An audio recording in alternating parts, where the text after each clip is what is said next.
Hello, ladies and gentlemen, and welcome to the. I don't know what it is. Is it 520? I think Black Adam's 520. Someone look it up right now. Sounds but right. anyways, I'll check it. this is the Black Adam review, spoilers discussion. I am the People's Champion, Tress now, joined by Little Rock, Kirklin Patzer. Jafar Taylor Field. Jafar. Oh, there you go. But ladies and gentlemen, we are here to review, sadly, the last DC movie ever. No, the last DC movie of the year. It's coming down to Black Adam and stuff like that. But as usual, we're going to give our non-spoiler thoughts or overalls. If you should see this movie, kind of some recommendations or lack thereof, whatever it may be. And then we'll, of course, tell you, okay, we're going to take a break. Because I did a little temperature check, seeing where the wind was today in Discord. Surprisingly, a lot of people were like, maybe next weekend. Oh.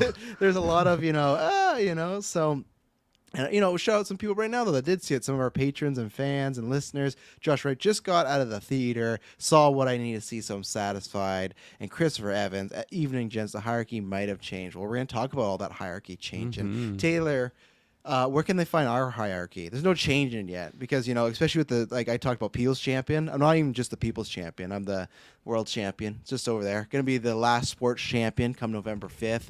Last Extra Life. Well, it's not the last Extra Life, but the last GeekVerse Gauntlet send-offs happening. Bunch of good things. So I'm just going to do it now. November 5th at 9 a.m. PST is our charity stream. 24 hours trivia battles, which is going to feature DC trivia. Monopoly, Lord of the Rings style. We're going to have a bunch of Gauntlet send-offs matches, which is our esports thing. Me and Taylor, speaking of the People's Champion Rock, we're going to be having a ladder match. Yes, a ladder match in Taylor's backyard. It's our third match. I'm going to post and share those other matches so people can get caught up. But it's going to be a hard-hitting battle that Taylor, unfortunately, is going to lose. But Taylor, where can they find all that? Because we're trying to raise $3,500 towards the BC Children's Hospital, all tax deductible. If you could donate, that'd be great. If not, just share the link of the day and come join us and watch, especially in those wee hours. I'm depending on our UK, Europe listeners to come in with those wee hours and stuff like that. But Taylor, where can they find us all?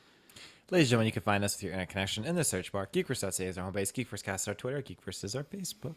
Yeah, and if you like what we do, if this is your first time listening, everything you need to know about us is down below. Our video feeds, our audio feeds, our podcast network, our Discord, as I just mentioned, and Patreon, because you can go support us and get episodes like this ad-free. You get a bunch of, there's exclusive, three exclusive episodes a month after 9, which is a call-in show. You get to vote on polls and you get behind-the-scenes updates. So lots of good things, and the more support you put into this podcast, we get to put into the podcast. It works that way. The more you help us, the more you support GeekVerse. So go do that. And then if you're looking for our sponsors, another way to support us, Manscaped, use that podcast code GVPOD to get 20% off of free worldwide shipping. The more you support the sponsors, the Patreon, the more you help the show grow. As you can see, we have a bunch of things. The Patrons, you got an early look this week of seeing what's coming in not even 2023. In November, our schedule changed. So lots of good things. So, where to start here? Let's leave with Kirklin Patzer because I don't know how he feels. Because I unfortunately was that's a whole other theater. I'm gonna save the theater story for after 9 because we don't have time. We got lots to talk about with Black Adam. About Taylor set us up for big time failure. Luckily I exchanged seats because the match is coming up, and me and him, we only talk to each other in this contract podcast basis. We're not friends outside this podcast anymore. But that's an after 9 story for where I originally was sitting. But Kirklin Patzer, what did you feel? First, I got one question: how full was your theater? It was. If it wasn't like half percent full, wise, it felt like half full. I don't know if it was actually, but you know that feeling. Like it probably wasn't 50% because of all those like extra areas that nobody sits, like right in the front and like probably on like the backs corners. I don't know. I was dead center, and in my central area, it seemed pretty compact. So that was good to see. I guess fit with what I saw because I looked at Adam and I saw yours was, I think, like at that time about 40% the other day. Yeah. The 6:30 like non-extreme one. Did you see it in extreme? I saw it in the Extreme Theater. Yeah, the non one had like 7 seats, and I was like, yeah, that doesn't surprise me at all. Yeah. Yeah. I mean, I went with a buddy, and I'm not gonna lie, I had a good time with this movie. I was pleasantly surprised. I was going into it not really expecting a whole lot. You don't want to hope a movie to be bad because you're like going to, especially in a movie like this, it's over 2 hours. Like I don't want to go in and be like, well, this is gonna suck. So I was definitely hoping for a good time, but I don't know. I feel like my biggest thing going into this movie is like I just can't wait for this like Black Adam thing to kind of be like over. You know, like the build up to it, all like the Rocks marketing, That's a all good the stuff, feeling the for the Zoa movie. stuff. I'm so excited for it to be over. Yeah, and like honestly, I think I had a pleasant time with this movie. Definitely had me laughing at parts where like the comedy should have got me laughing, and parts where the comedy shouldn't have got me laughing. Like there's just other things, rock centric things that definitely had me giggling. But overall, like I had a good time in the theater watching this movie. I definitely think it delivers on like the visuals and the combat and the action. I definitely think that was like a highlight of the movie. It was really awesome, and I must say, like, you know, every time The Rock is on screen, he's a powerhouse, and that can be like a positive and a detriment of just you see The Rock when he's on screen, and I feel like like yes, it is The Rock on screen. Like it's, you know, he doesn't have Yeah, it's makeup hard. on or Yeah. anything. It's The Rock's him. The Rock. But at the same time, I feel like I don't know if it's because he just didn't have as much like talking dialogue as I was expecting or something. There was something about it where it just fit like well. And yes, it's a long movie, but I think the amount of action that was in it, like it felt well paced in my eyes. So It's yes, not that long. You keep How talking long of a about movie it. do you think it is, Kirkland? How How it long felt is like it? 2 hours plus, Okay, like it- 220. I don't know. It's What is it? 204, and there's 204, there's only okay. 2 hours. There, I don't think there's even 2 hours worth of movie. Well, I think the biggest thing there is like my showtime was at 6:30 and I got out at like 8:50 something, and it's probably just because all the, you know, previews and all that stuff. So Kirkland's sitting there amazed. I was in a at the time end. warp. Yeah. I was just soaking it in. I just loved it so much. But yeah, no, it was interesting too, because like my theater overall was like really hitting all the jokes. Like there was always someone laughing, and I feel like that hasn't really happened in a while. So that was kind of interesting. So overall, you know, it was a good time, and I think I can recommend this movie actually to like most people that I'll see, you know, more so than just the meme. If they're aware of the Yeah. Zoas and all that stuff. It's just like, yeah, go check out Black Adam. I think you'll enjoy it. So yeah, curious what you guys think. All right, I'll go next here. I had to ask about your time because Madison said it felt long. Taylor said long, and I even feel it's long. I don't know about this one. So I don't think it's like one of those, like, it's not a 2016 Suicide Squad situation or a Fan Force. It's not one of these where I go, oh, this is one of the worst, the lowest for the comic movies. No, it's not that. And I feel like if you were to go back, well, not if you were, you can, whether it was here, when I guess on Vodka Stream, I always said what I was expecting was like a 6, 7 out of 10. And it was that for the most part, but unfortunately, the movie never took a nosedive. It just slowly, the score just started going a little more down and stuff like that. And I think it's an average type of movie. I guess that's where I'll start where Kirkland ended. I don't think I can't. If I recommend this to people, I think you gotta go with a buddy or a friend. I don't think, and even then, it's just like I like, this is a movie now. Like, I will not tell Emily she has to. This is a movie that I don't even know if she has to see when it comes to VOD. You know, like, and this is my thing where we'll see, because our theater, I feel like there was some chuckles. The person that got the big laugh all the time was Adam Smasher. The theater loved Adam Smasher, which that was Yeah, a for choice sure. for my theater to love Adam Smasher, but. My thing is what this reminded me of, and it's so funny because obviously it's tied to that character.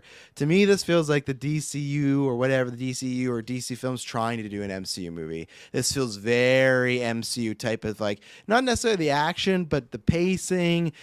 I won't say it has a joke per minute, but maybe a joke per 3 minutes, and everybody, because for a while there was like a comedic relief characters, like, okay, that's fine, but then everyone starts cracking jokes and everyone's having a good time. I don't think The Rock is miscast as Black Adam. I think it's a pure writing thing that makes him not seem as strong, because I feel like they've selected him to play 3 different types of Black Adam, and they couldn't really decide what they wanted. Did they want him to be charming? And then people might be like, oh, well, he's a layered character. No, it's not that. It's just, the thing is, I like that they're trying to go for, okay, he's going to play a more serious, and he does more serious, less comedic, more to the point dramatic Rock, and that's Black Adam, right? And that's fine. But then what happens is they have him deliver the cheesy Rock one-liners, but they take out the Rock's charisma away from him, or he made that choice. So it's weird that he's delivering like lines he would in a Fast and Furious movie, but not in the charming, like, fuck, I love the Rock. It's just like very deadpan. And the plot of this movie that's probably my biggest woof. Is I think the action is great. I can't speak to this because Kirklin could have seen a few, but when people say like, oh, the action's like a close to live action Dragon Ball Z, like there's some fun stuff in there, but it was not enough for me to walk away. Like I probably will see this movie again at some point in my life, but it'll be a very long time, and it'll be a background movie. It will be just, okay, if Emily does want to see it, which she had no interest in seeing it, so I don't think she will, it will be like, okay, I'll put it on. Or when I'm watching DC Marvel movies with my kids and we start going through them, I know I will see this again, and like I said, it wasn't awful, but the plot and story in here and the writing was very, very low grade, very kind of just middle of the road type of movie. It felt like, to me, they start in one section, and there's the game, people, I don't know if you know, it's like a game that what are they called, impromptu comics and stuff, dude. It's like the and then game, right? And Kirk will be like, okay, so I sat on a bus and a horse walk up, and then he'd go, and then I go, and then I like tell, or what next? It's like that version of the game. It's like bus stop, you're changing the story, right? And it's just like, okay, we did this, what's next? Well, then we do this, and the JSA does this, and there's a lot of weird choices with Adam, with the JSA. So yeah, it to me it sucks because I don't think I look at this movie and I go, oh, it could have been a great one. I just still think it could have been a bit better. So yeah, I was still somehow a little disappointed from this movie, and I was expecting like a 6 out of 10. So I think there's still something to be had here with The Rock and Black Adam. I think we just need a swap up of directors and writers. And the only movie I've seen from this director is Jungle Cruise, which I liked enough. Like, it was fine, and that's what I've described this movie. It's fine. I think it's a fine movie and stuff like that. So, but I personally couldn't recommend to everybody because I think this falls in that category of people when they say, "Oh, I'm really having superhero fatigue." I think it falls in that. I'm somebody, I'll watch these superhero movies till the day I die. I'll take them all. Sure, I like superpower beings beating each other up, but for those people that are kind of, I've seen there's a lot of MCU, there's a lot of DC shows. I think this is one you could skip unless you really, really like The Rock and stuff like that. And I think it sets up some exciting things, but I think there's a reason The Rock has shifted talking about a certain character a lot in the marketing, because I don't know. I'm so curious in the next 2 weeks how this movie is going to do, word of mouth this weekend and after, because like I said, our theater felt like it was like kind of a lukewarm. Here's my last point, and I just laughed because when me, Taylor Madison walked out of the theater, we walked past just a general guy, and he goes, "Man, that was fucking stupid." Now, that's not dedicated to everything, but that was the general feeling I was getting, like, listening to people. Even Madison was like, eh. So our theater it felt more lukewarm, and that's kind of exactly how I felt. I won't say it's fucking stupid. Last 2.2, I like Hodge, but Pierce Bronson's still great. Everything with Dr. Freight fucking works. Like, oh, yeah. And that's where I kind of wish, I'm not trying to be that fucking critic, so like, this movie's messy and has too much going on. I wish we did just have a separate JSA movie. I actually did not need them in here with The Rock, because there were some fun things introduced there. So that's my bag of potatoes right there, you know? So there wasn't applauses in your theater at the end of this? Because there was in mine, surprisingly enough. No, there was a little excitement, but there was no cheering or clapping. I was happy that there was some excitement because I was like, okay, people are excited about what's going on. It was the shuffle, like, oh, like you could, when you hear someone go, shh, shush, like right before the mid-credit, you're like, okay, they're invested in it, but there was no like, like no one home or anything like that. There was a clap like before that though. Like as soon as it was like really? Black Adam, someone was like, yeah, like it was positive vibes in my theater. Just The Rock in your theater. It's funny because like when the movie, you know, like even to the extreme, you know, it's just like the 3D thing. The lights were still on, and I turned my buddy. I'm like, I think The Rock's coming in. Like normally the lights are off here, and he's like, I think I caught him for like a split second. He believed me, but no. No, didn't have didn't have a Venom 2016 or 2017 experience. I remember that when we watched Venom, and then when the lights came up, the entire theater clapped. I was like, "What happened?" But no, not that year. So, Taylor Field, what did you feel about Black Adam? So, Black Adam, everything that we've kind of got leading up to this point, I don't think I've ever seen such heavy marketing for a movie, and wow. Like, I feel like the marketing was so heavy for this movie. Like, just over the We top lived through heavy. the Force Awakens era. I feel like that was the I know, peak but of, I don't like, even go feel see like the Star mark. Wars. I don't. Maybe I'm being biased, but even that, I don't feel like the marketing even compared to that. I just feel like this marketing is like even more over the top. I think it's because our group of listeners and friends are paying attention to this marketing because it's fun. I don't think it's what you think. I guess so. But I think it kind of saturated a little bit for me, or oversaturated a little bit for me going in, because then sitting down watching the movie, I think, okay, starting this off, like I was into it, and then the pacing just was all over the map for me, and I was having a real hard time trying to connect with our characters, trying to really invest myself in the story, because there would be a critical character developing moment, and it would occur over the span of literally 30 to 45 seconds, and nothing came out of it. I think, what the actual fuck? I didn't have any time to absorb or sink this in. When the story would go one way, and I thought that, okay, this is where the story is heading. Okay, this is fine. And then I thought it was kind of wrapping things up, but no, then we get to another point of the story, and it's like, holy shit, we just gone from like literally 1 back up to 100. Yeah, so all in all, I think I definitely had like a positive experience with it, but there were so many things that were just shoehorned in. Like, things are happening, all of a sudden there's this another component that pops up. I was like, what the fuck is this all about? Like, I can't keep track at all. Like, it was so yeah, just messy and incorrectly diced up and crunched up. So it's feel definitely like a messy movie. it's very messy. Yeah, I can agree to that. But, yeah.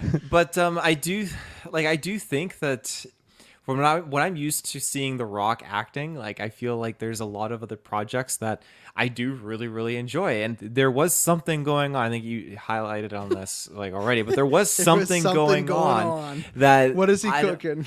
Well, like, he was just, I feel like he was like, someone was like off the side of the stage set putting a gun in his head, telling him like, just to like Jesus keep you like, just because I felt like he was just so like rigid at times and just super monotone and bland. And I felt like this is definitely not The Rock like we've seen in other movies. It's an android. And it was weird. It's Yeah. him. Like, it just felt so one of his many weird. clones. And like, I'm not saying I was expecting this to be like The Rock's all-time like breaking his narrative kind of thing and just His be uncut gems. acting. Yeah. Like, but I do. Holy shit, I was expecting. I was expecting to get to explore that development, because again, this is the story of him being that anti-hero, villainous kind of character. So I thought that there was going to be a little bit more to deep dive into that, but at the end of the day, like, I just feel like they really just locked him up and they just restricted him. And I don't blame him, because I think it was you, Travis, that said it was just the writing that kind of and I think it was his choice to play it more serious, because I think that's what I think it is. I think he wanted to play Black Adam very serious and like villain-like, which this movie. Fuck that. I've said that for years. He's no anti-hero. Like, no. I guess he is to an extent of, okay, he kills people, but we'll get in this of like, whatever you thought, like, would The Rock Excited play to like, talk about it. Yeah, would The Rock play like a villainous character? Minor spoiler. The answer is no. Like, the first three lines, one of them is like, the world needs heroes. It's like, okay, here we go and stuff like that. But I feel like he wanted to play it very serious, very dramatic. And I don't know if it was a him choice or writing choice to throw in some one-liners. I think it would have been great if everyone else had one-liners and he didn't. Like, give him the occasional one, but I'll wait till spoilers, but they do a very specific choice with him that I was surprised, and I did not enjoy that they went this route, because the trailers do not hint at this route at all they take with the character. It's like, oh, okay, that's fine. So... Score was great. Absolutely loved it. Lauren just delivering, especially, this isn't a spoiler, but just the opening theme. Man, that was just fantastic. I'm gonna definitely be listening to the score tomorrow while I'm working. Are you Even like gonna... the Justice You're supposed to Society's work. themes and stuff like that too. That was good when they were coming in. I like that. Definitely. Score was notable. Tay, you didn't say, would you recommend it? Like, to everyone, I think there's there's a few people out there that definitely appreciate like seeing The Rock. I think there's probably a lot of Rock guys fans. out there, like macho men. They're like, oh yeah, I love The Rock. And there's probably like a few ladies out there that are just like googly eyed over seeing Dwayne out on the big screen too. And so I think there's definitely a market out there. Now, Like, they as could far just put on as- any movie at home and just like, oh, look, The Rock's on my screen. As far as it goes for like the GA, I don't know. Like, there's a few people in my family I know like you don't need to see this movie, you won't like it. I'll put on like the Batman for you instead. And then there's Are you gonna other take your people. mom to Black Adam? No, she'll probably go see it on her own, and she'll probably read too far and be like, oh, Taylor, you get all this messaging in Black Adam. I'm like, Mom, what messaging? Like, And I also do feel a little like You're just gonna be like, Taylor. no, Stand Mom, outside your don't. house. No. We need our champion, my son. Mom, no. Hail, hail the champion. Oh, this is gonna be a good one. But I am curious to see how like the fan base, the hardcore DC fans are gonna react. Surprise, to it's this. mixed.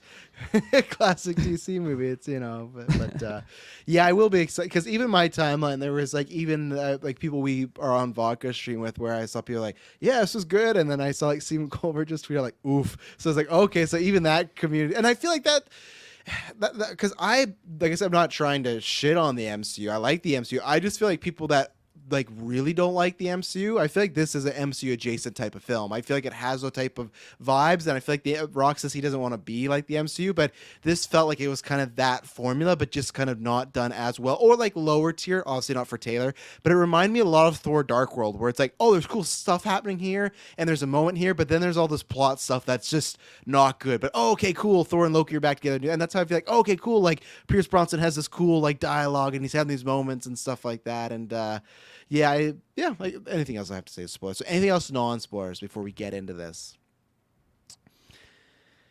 Then we are going to break the seal. We're going to say Shazam. So like I said, if you haven't seen this or you don't care, or sorry, if you care, now's the time to tune in. If you don't care or you have seen it, come watch it. But obviously this will be in the feeds for all weekend. So we'll be right back after this first ad break. All right, we're back. So I want to start with actually the main man, The Rock, because I wanted to say something that I was talking about non-spoilers. Where so in the trailers, they showed him have like some one-liners and stuff like that. So okay, that's fine. And in the trailers, I feel like he's just very serious and always about, oh, I'm not a hero, everything like that. Like I said, the whole movie is about they need a hero, and they very specifically make sure that he kills very bad people. He's never doing like, hey, there's an accident which we'll get into that maybe took some innocent lives, but he's never out there enacting justice on just like some regular farmer or something. I don't know. So that was not surprising. But to me, what I think I didn't enjoy is I thought they were trying to hit too much on the fish out of water type of technique. And I didn't think the kid actor was bad. I just didn't like all the stuff like you need a catchphrase and there's this, that, like that stuff to me they didn't show in the trailer. And that's where it's like, I don't think this is really needed. I don't think it added much because they're trying to make him feel like a big badass, but then they kind of make him feel a little goofy. And I know so many people are going to be like, well, that's fucking Thor. The problem is with that is I felt like that meshed a little better where this, it just felt like those scenes were maybe added in later. And I'm not saying they for sure were. I'm just saying like they felt like the character just didn't mesh into one. And even with Thor, some people say it doesn't. That's where I was like, Infinity Thor is the best version of that because they do mesh. And there's sometimes it doesn't, sometimes it does. But like with this, I feel like they're kind of fighting against each other where he's supposed to be this badass, but I feel like a few times they make him kind of goofy. And I was like, if this is the guy that's supposed to fight Superman, I'm like, I'm not like that hyped by his personality. I want the fucking, even if he's just a hero, the badass hero that gives no fucking shits, but they kind of made him a little, like, yeah, just to me a little, not childish because he's not, but something was missing. And I didn't like the choice of the fish out of water for me. That's like, for the character of Black Adam and The Rock's portrayal of it, like that's something I feel like I have to stew on a little bit on like how I feel about it because I completely agree. Like the fish out of water and like stuff with the kid, that was like really not jiving with me. Like I don't know what it was. It just that's it like wasn't the game hitting plan well. Rock, you know? Like I don't even like talk with this kid. And like the catchphrase stuff, it just, I mean, I haven't seen Shazam, but it felt like a trailer that I had seen for Shazam when he's like, oh, you need the catchphrase and you do these things. And it was just like very similar to that. And I don't know what it was with that kid. I don't know if I was right about him, but I just didn't really like that character too much throughout the film. But for The Rock and like getting to The Rock's seriousness and like when he was fighting and like being a badass, I feel like I was totally believing that like he was just a badass villain character. But then like I don't know if it was like maybe after he leaves like the chamber area, like when he's outside and it goes all slow-mo and it's like a badass action sequence and he's like doing like the Silver Surfer moment of like moving everything and it's just like getting comedic. I was like, oh, Okay, no, we are getting like the total comedy rock in here, and for me, it How'd just you kind feel of. about the music choice there? I know, yeah. Again, I was just, oh, they had me like the Yes. whole opening sequence of again the basically the scene that we had already seen. It was fucking awesome. I was totally thrilled and like, holy shit, this movie's gonna be epic. And then what followed was that, and it just showed us that other layer of Black Adam in this movie where he is like kind of a goofball because he just doesn't know like what doors are or whatever, and like just he sees They- himself in the reflection. Yeah, It that door joke. Oh man. You mentioned it like earlier, Travis, in the non-spoiler section. Where it just felt like they were trying to do three different sides of Black Adam, and it didn't really like synchronize well throughout the whole film. But like there was glimpses of just greatness in those moments of him being a badass, and that's what like I think I will kind of defend the point of like if anyone's like, oh, I can't picture this guy fighting Superman. It's like I totally can. When he was fighting that demon character, like he looked like a fucking badass Mortal Kombat character. So I'm just gonna hold on to those moments, but unfortunately, if they go into the more comedy route and like give him more lines and make him more of like the classic Rock that I've seen him in, like other properties, I think I'll just like the character less and less. Yeah, that's the worry that they do go that route with him, and he gets more and more. And I can see them doing that. Yeah, because he's been on Earth longer, he's getting more affiliated. And yeah, like I still power second see him Superman. It's just I wasn't in my mind when I pictured Black Adam Superman fighting. I just thought, oh, these are gonna be two very serious characters going at it. So when he did get a little bit more comedic, but before Taylor goes, yeah, that scene I was enjoying everything when he flew out and then Painted Black by Rolling Stones played and it was slow motion, like you said, the Quicksilver scene. That's when I went, uh-oh. So like that's my first red flag came up of what are we doing here? Because that to me killed the moment. That killed the moment, the mood. Because I was like, the score I think we all said is great. So it's like I was digging just this dramatic, darker Black Adam score. Just give me that with him doing Wreckage. But when he has Rolling Stones in the background, it just feels like a hype, cool, like and that's where to me that's where good or bad. It felt like Peter Quill hitting the radio and music starts to come and get your love starts to play. Right? It's like so far what I've seen in this movie, it didn't feel like Peter Quill needed to hit his radio. It felt like Rock just needed to destroy some stuff. And yeah. we And that got happened a couple times throughout the movie of like actual licensed music coming in. It's just like, why? Like the score was so good leading up to this, and then it just cuts to a song, and it just totally kills the vibe because it like gets quiet. Power brought up, and I was like, oh no, why are we doing Power right here? Come on. And there's another like rock song. I can't remember what it was, but yeah. Yeah, there was Rat in a Cage that opened when it was just the kids skateboarding, which I didn't need. We got too many. There was only a few skateboarding. I think there was scenes, another but like one though when Black Adam was popping off. It was just like we need awesome action music, and I just feel like that was like a Rock decision. It's just like music that he likes. He's like, oh yeah, we're gonna play this when I come in, painted black. It's just gonna be so fucking awesome because Black Adam. Yeah, here's the Zoa. Yeah. Taylor, what do you feel with The Rock as Black Adam in this film? Again, I think there's just something going on with the writing. I like gun to his head. Someone has someone had a gun to his head on He's the just side of the sweating. stage. He's like not looking at the camera. He's looking at someone behind the camera. I do enjoy him as this character though, and I feel like if it was done a little bit more attentively, I feel like we could have really got something good. But there's just something that's missing. That little nudge forward. So it's not perfect, but I still enjoyed his performance quite a bit. And he did have this weird combination of just being serious but having these really awkward humorous tones added in there, and I didn't really like that at all because again I think as the pacing that had issues or had me have issues with this is because you get these moments where he'd be very serious and then Dr. Fate would drop like, oh, it's sarcasm, and then he would do something all in the span of like 30 seconds. You get like 200 scenes that have been spliced together in 30 seconds, and it'd be like, what the fuck? And then he makes like a sly joke or a crack, like referencing.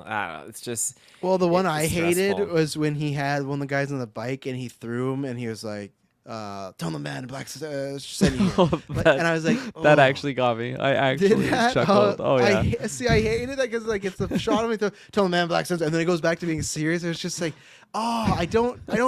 Why is he quipping here? Why is that? And even then, like, here's my point of them being goofy. Why is he even still just listening to this kid? Like, oh, so I need a catchphrase, then I kill. Like, yeah.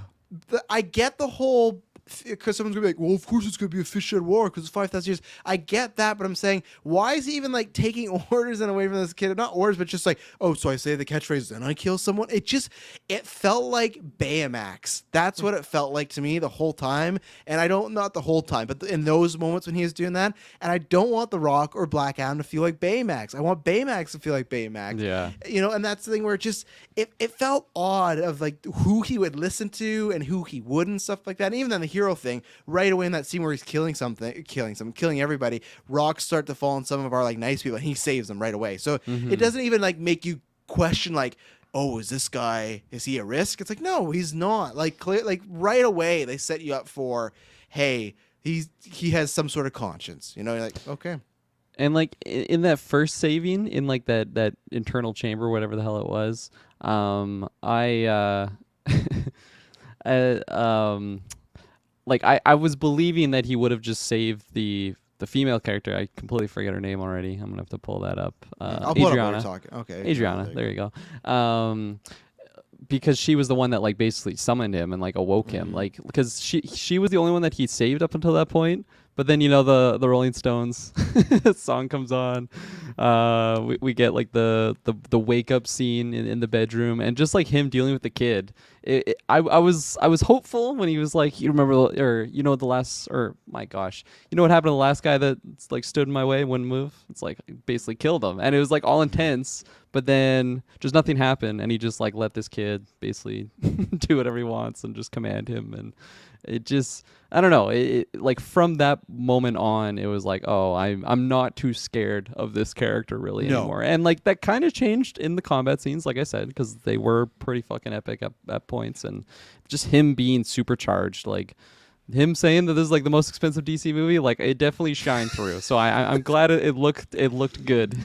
Yeah, in that aspect. I think for the most part it looked good. I think the only person which I will get to, I think at times Sabak didn't look the greatest. He looked a little video gamey at times. Where Fair it's enough, like, okay, yeah. he looks like close a God in of of his War guy. face when he's talking or something. Yeah. That whole opening sequence when he just had like the kill montage, the helicopters and the vehicles and stuff, and like that music kicked in. I can't remember. I remember the song if I listened to it, but That was can't Painted remember how the Black by lyrics Rolling go. Stones, the first Okay. one. That's the wanna paint it. I thought it Painted was just Black. fantastic. I was eating that up. Those scenes kind of definitely sell me when we got that slow mo action sequence, the music and stuff. That's definitely something that kind of like scratches my itch. But I was telling Travis this, Kirkland, I did my best to get a kill count and count. It's so every funny. kill. I did the exact same thing Did you too, really? because we did our predictions on how many kills were gonna be, and I lost track in that first fucking scene in the first chamber. I was like, okay, we're going. I'm like, I can keep count, I think, and then it was over 20 like before I knew it, and I just gave up. So yeah, the opening battle up until after he eliminates all like the soldiers and stuff, I counted 89. Oh my and again, God. How that did was you that count was that was missing a few, like quite a few. Yeah. I'm pretty sure there's these like another 30 people I didn't count on top of that, but I counted 89, and I was like racing through. By the end of the movie, I counted about 135 people. There's definitely more. There's Oh, yeah. definitely more. That's triple digits for fuck's sakes. Yeah. Like, we were talking double digits maybe, but I know, But all bad people. all bad people. Plus, are you counting when anytime he exploded, like in the flashback, you don't know how many people he may have killed accidentally, right? I know that's probably at least like 10,000, probably. yeah. At least 1 trillion. Josh Wright says, yeah, the licensed music choices were all absolutely horrible. When Power by Kanye started playing as he rushed in the compound, it felt goofy and took me out of it.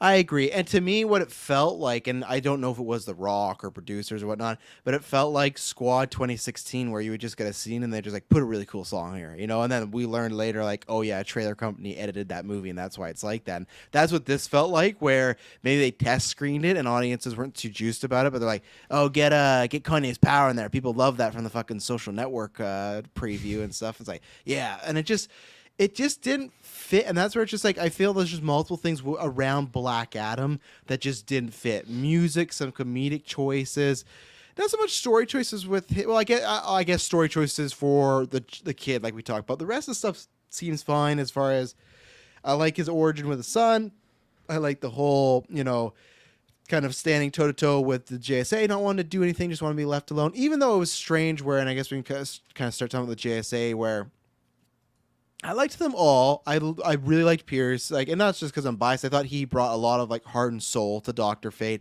And I've always been a Dr. Fate fan, but he just felt like he had this weight about him. You know, like he had, like we knew what the secret was at the end. He obviously reveals all this stuff, but it just felt like he was the guy that had all the burden on him and stuff like that. And he's been alive a lot longer than other people. And Pierce is just great. Anytime they give him a monologue, even if he has to sell it, and it's not the greatest, he will sell it.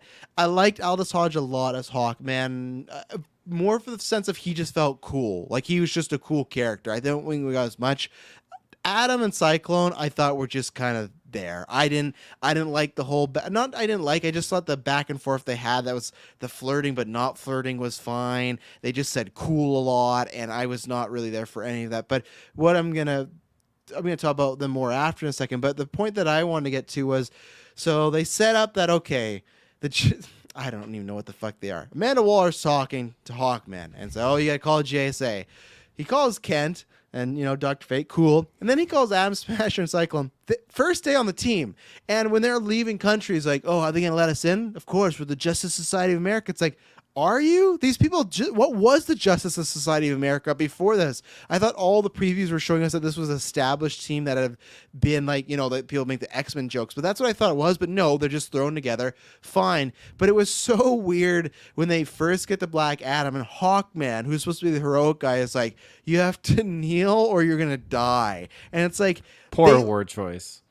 Like, even like Dr. Fate was like, well, let's talk to him first and see what happens. If it goes bad, then we'll go the other route. First opening line, you either kneel or you die. And it's like, and that's my point about the JSA before I throw it on you two, is that scene right there. And then they start fighting. There was multiple scenes where it just felt like they wanted to fight. Like they had a plan, like, 1 to 10, and it was like every like 2, 4, 6, 8 you had to have a fight scene. And just that moment of Black Adam's not really done anything too bad against he's not hurt anybody innocent, he's not popping off like he hadn't exploded yet, and for them just to land and just say, you gotta come with us or we're gonna kill you, just felt to such a huge extreme. And that's why it's just like, oh, we need an excuse for them to fight. So how did you go ahead. I was just going to say, could you imagine, like, a police officer, like, you rob a bank or you rob something, a candy bar? That example. Let's not go. Kneel. I can't imagine, actually, unfortunately. Yeah. I saw it. Yeah. But yeah, what do you guys think about that? Were you guys on the same impersonation of me that they were going to be a solidified unit? I thought so for sure. Yeah, I definitely thought they were an established crew. So it's just them like assembling. Like they didn't go out and like find these people and assemble it. So for that sake, I'm glad that we didn't have that. That would have just been so unnecessary. I don't know. Like I think for me it did work for the most part that like Atom Smasher and Cyclone were new, because Cyclone has like all of the I guess just like their different backgrounds was interesting to me, and having like Atom Smasher as that rookie that just kept like fucking up but like not critically to the mission was a fail. It's just he kept doing different things, and I think maybe his humor was working for me, so overall I just liked all of the members together. And very Ant-Man like with the uncle that passed it down. Yeah. And stuff. Oh yeah. I didn't even think about that actually till now. Great. Oh, yeah. He I don't want to, because I don't really care, but that semantics game of him being an Ant-Man clone, Giant Man or Atom Smasher came first, all that stuff, but the idea of like it got passed down and he's new to the team and he's kind of comedic. He's a white guy. I think he's not white, but like, he has the brown hair like Paul Rudd. Like that's all I thought the whole time. Like, man, I think they could have done a different route with him, because that's all the vibes I kept getting was a young that's Paul fair. Rudd there. Maybe that's why it was working for me, because I like Ant-Man. There you go. Yeah. Subconsciously thinking about it, but just for like the overall team, like it was so quick. Them just like coming together. Okay, we're going on our first mission, and we're just going right now. And when it was happening, I'm like, this is really fast, but I'm completely fine with that, because I just want to go to where Black Adam is and have them interact. And what was the country even called? I don't want to try. Kodak, I think. Kodak. Oh god, it's Kandak. I think you're right with Kandak. Yeah. Okay, so can it just sounds weird. Yeah. So where Black Adam is, I just like them getting there, and I also feel like when like yes, the moment that you were talking about, Was it Travis, a Kandar? of him. Kandar? Kandar. Or no? Well, it was Kandar. There's a Q at the end of it, but I wonder if the Q is silent. I think Taylor's right with Kandak. I think it is Kandak. Yeah, something like that. We'll be But, here like, for an hour. Yeah. please, someone type it phonetically so I can I can say it Yeah. properly. Yeah, so them arriving and just threatening him to death. Yeah, that is extreme. But I think overall I But they're did like heroes. how They're heroes. I They don't did kill. like how the air quotes heroes were portrayed from like the perspective of like the citizens of Kadak and Black Adam, and they just come in here and they just have authority everywhere, and they can just like they're saving the people that are like just taking over their country, and just like from that perspective I liked how that was portrayed. It was fun, and it was a different take on what I'm used to seeing for superheroes, and I think that's a plus for just giving like, why should we be supporting Black Adam, and then like all of these citizens that are calling out to their champion and all that stuff. It definitely was working for me for the most part, I would say, and just them like having Atom Smasher just become huge and like crushing over like a monument, or just crushing people. Probably like he probably got someone. I know he was careful, but still, I think especially when he got knocked out by Black Adam. Black Adam did it, but still, like I feel like someone died because of just him being there, and yeah. So I think that portrayal worked for me. See, and I think you're absolutely right that I love that stuff of, how come this country for it's like 12 or 20 years has been like taken over by these people, and now you come like you don't help us all. I like that. That's what just sucks, because I wish they did. I wish there's I think there's a really good story to tell there, and they weren't too interested. They were interested in like introducing the ideas, like a couple one-liners, but I think you could tell that story, but they wanted to fight the big devil and stuff like that. Josh White says it's pronounced Kondak. And then Ollingham says Kondak as well. So I think Kondak, and Ollingham says Kondak, where everyone speaks with a Middle Eastern accent except for The Rock.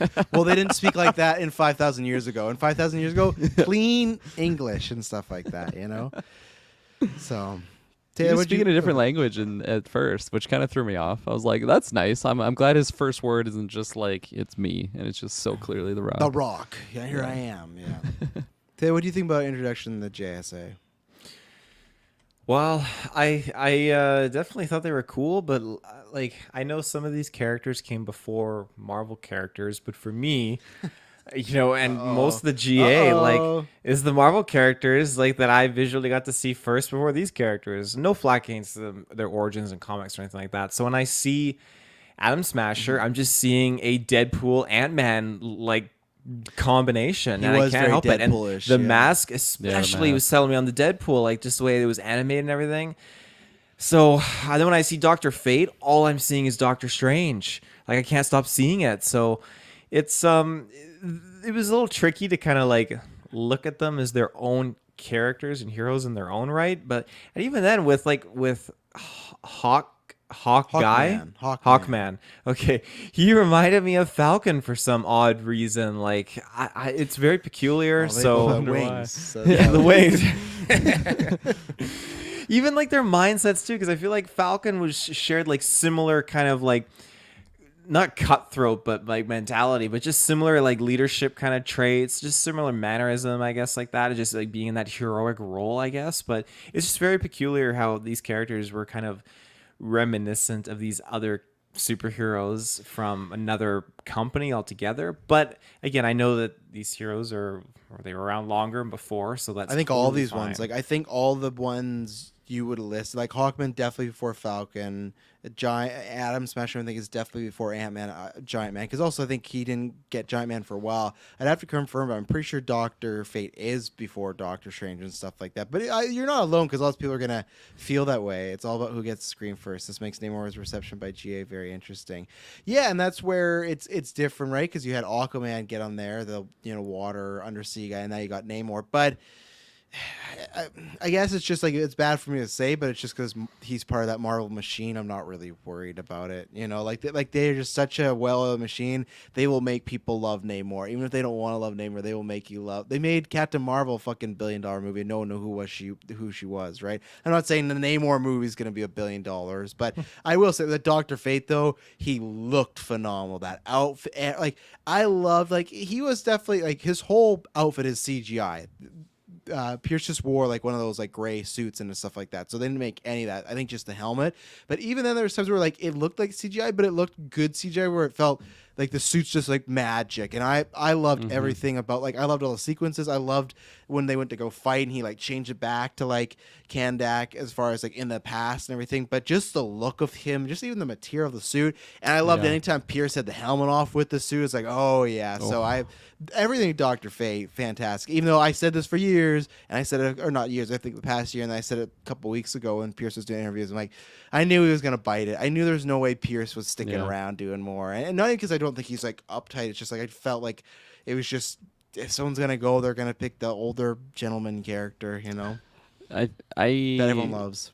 I remember in the predictions talking about like who would die there, and definitely Pierce was a strong favorite, as well as Hawkman. And as the movie was going on, definitely I was like, wow, it actually is Hawkman, and Pierce is gonna stick around. And I'm loving I'm loving Pierce, so I'm so excited that he's gonna be living on. And then obviously he fooled all of us, but yeah, no, just speaking on Dr. Fate, like it's hard.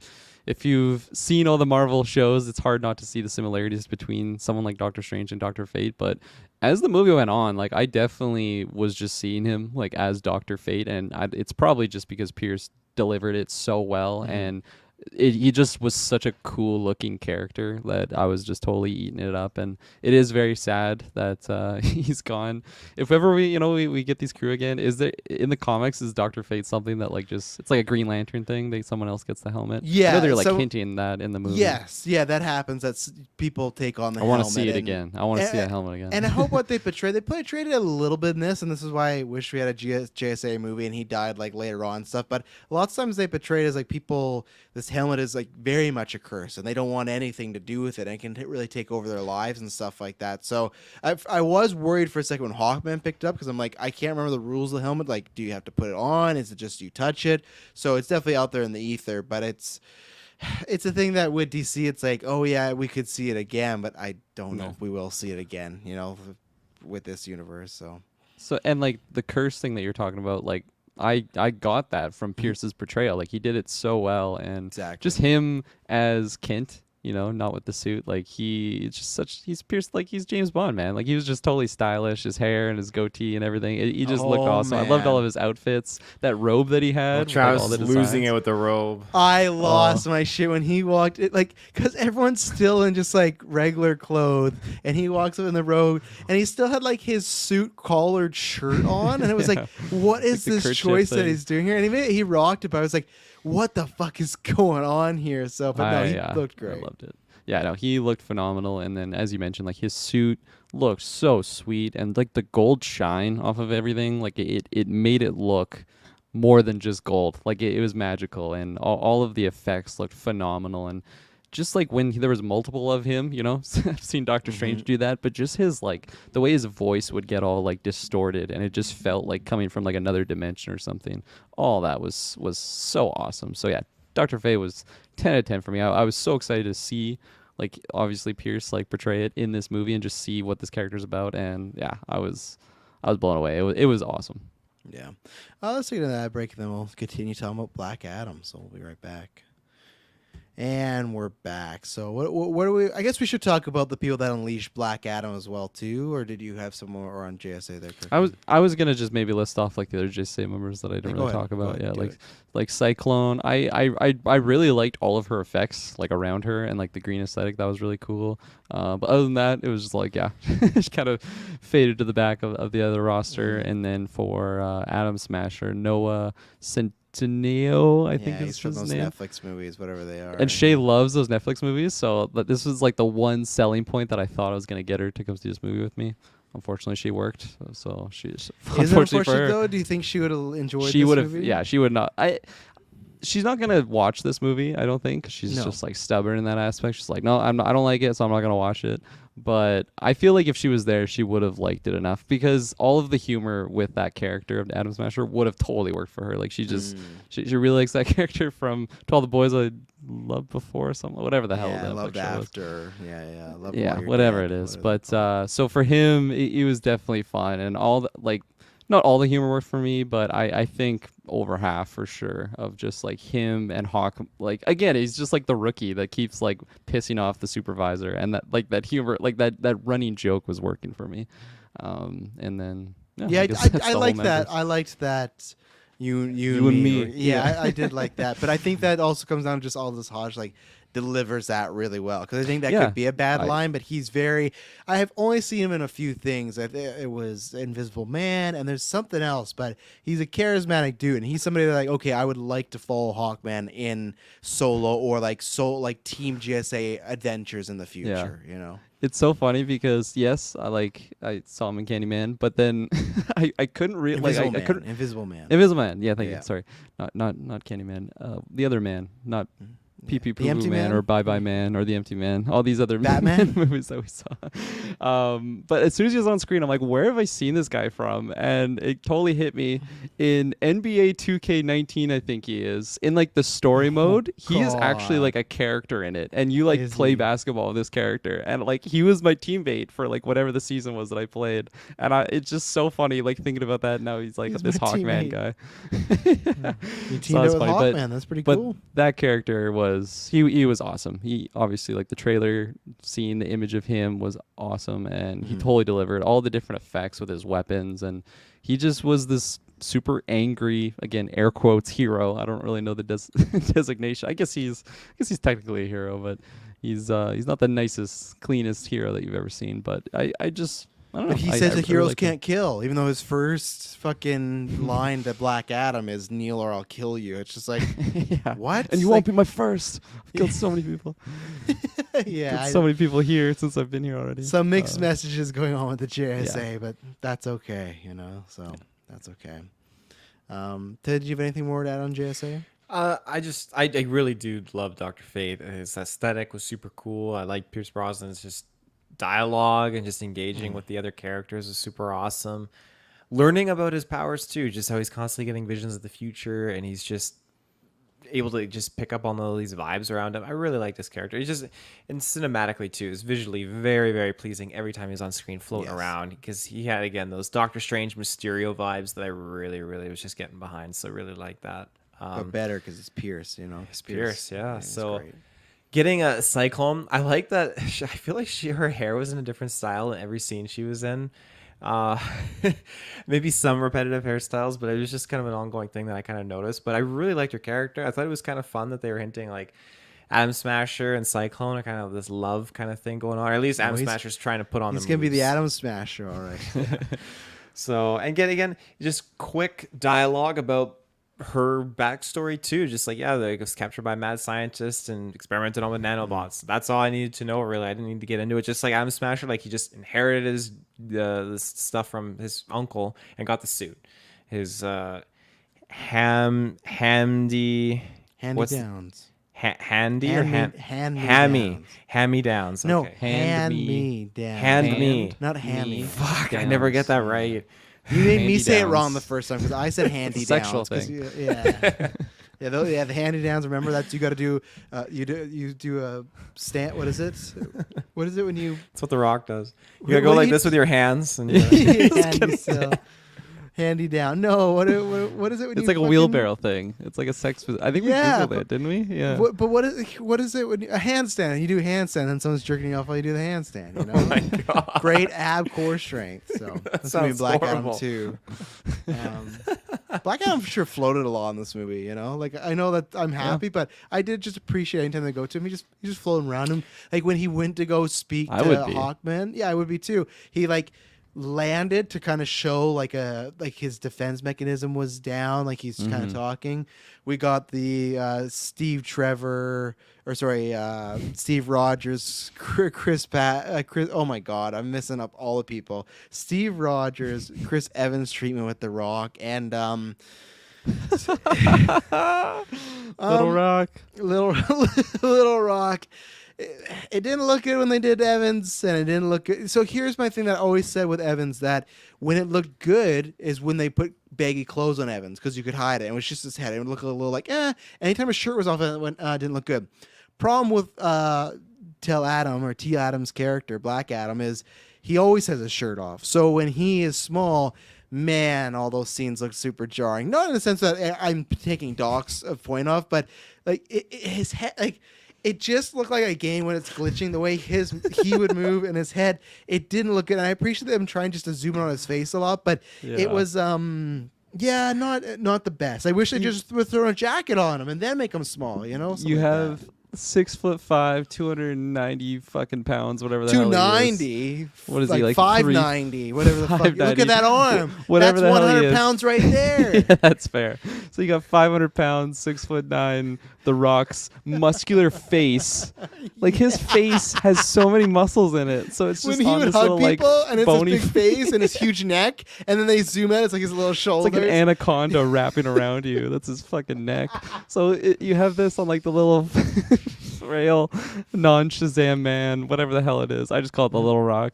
And holy fuck, like when the movie was on, and it is that like flashback scene that it's this kid that maybe this is Black Adam, but we don't exactly know. And then this character, like his father comes up to him. My buddy Tyler turns to me and he's like, "That's The Rock right there. We didn't see his face." Yeah. Oh yeah. I was like, yeah, there you go.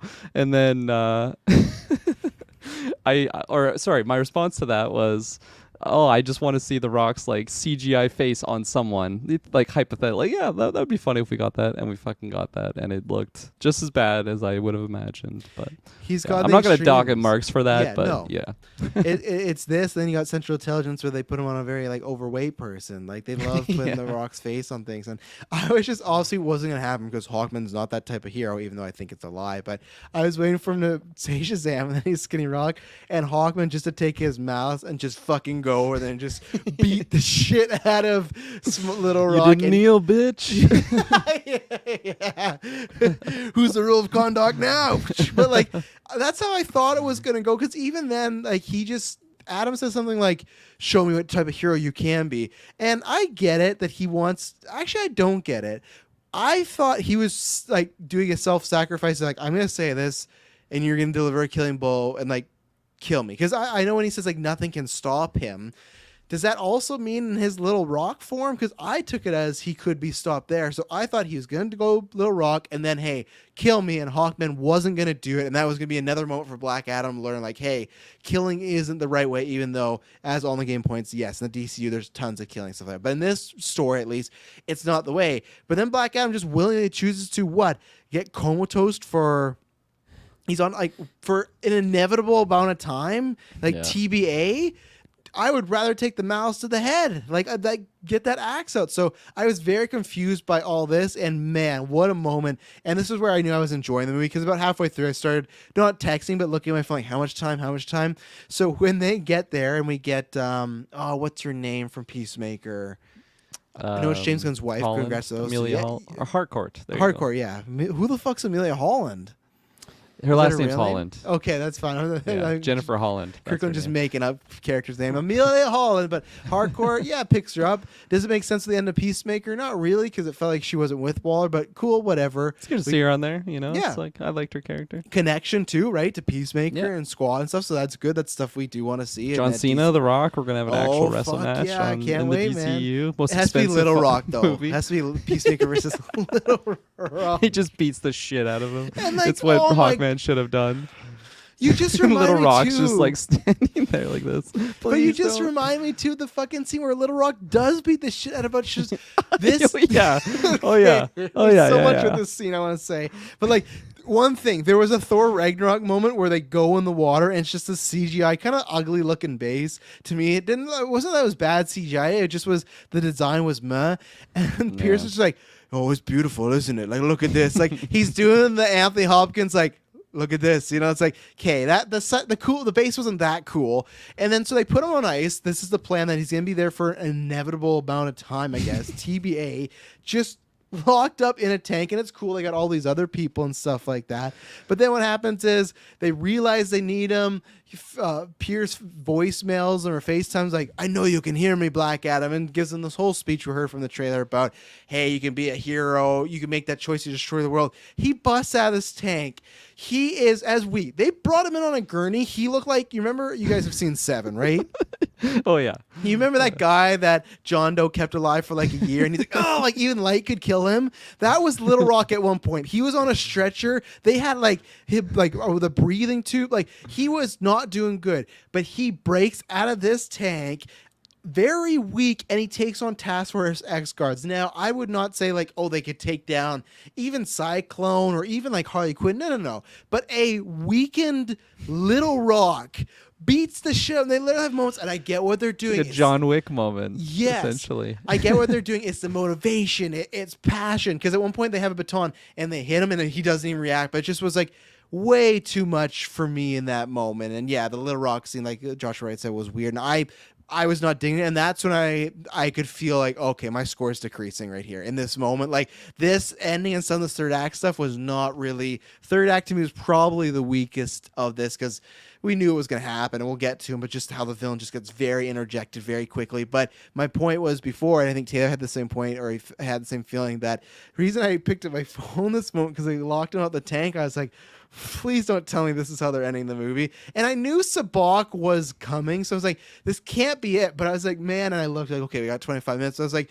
what a bold choice that would have been if it just like, you can lock me up. And they just locked him up. And that was like roll credits and stuff like that. But yeah, the like Daredevil hallway fight scene that he had with Little Rock and his like rebreather on, that was jarring for me. And Yes. like I was totally in the movie, and like having Dr. Fate, like, yeah, FaceTime him, wake him up, like that was awesome. You know, Dr. Fate's doing his final last effort to like save the day, which he does. Like he's the one that got Black Adam out of there and kind of coached him up, like, you got to be the one.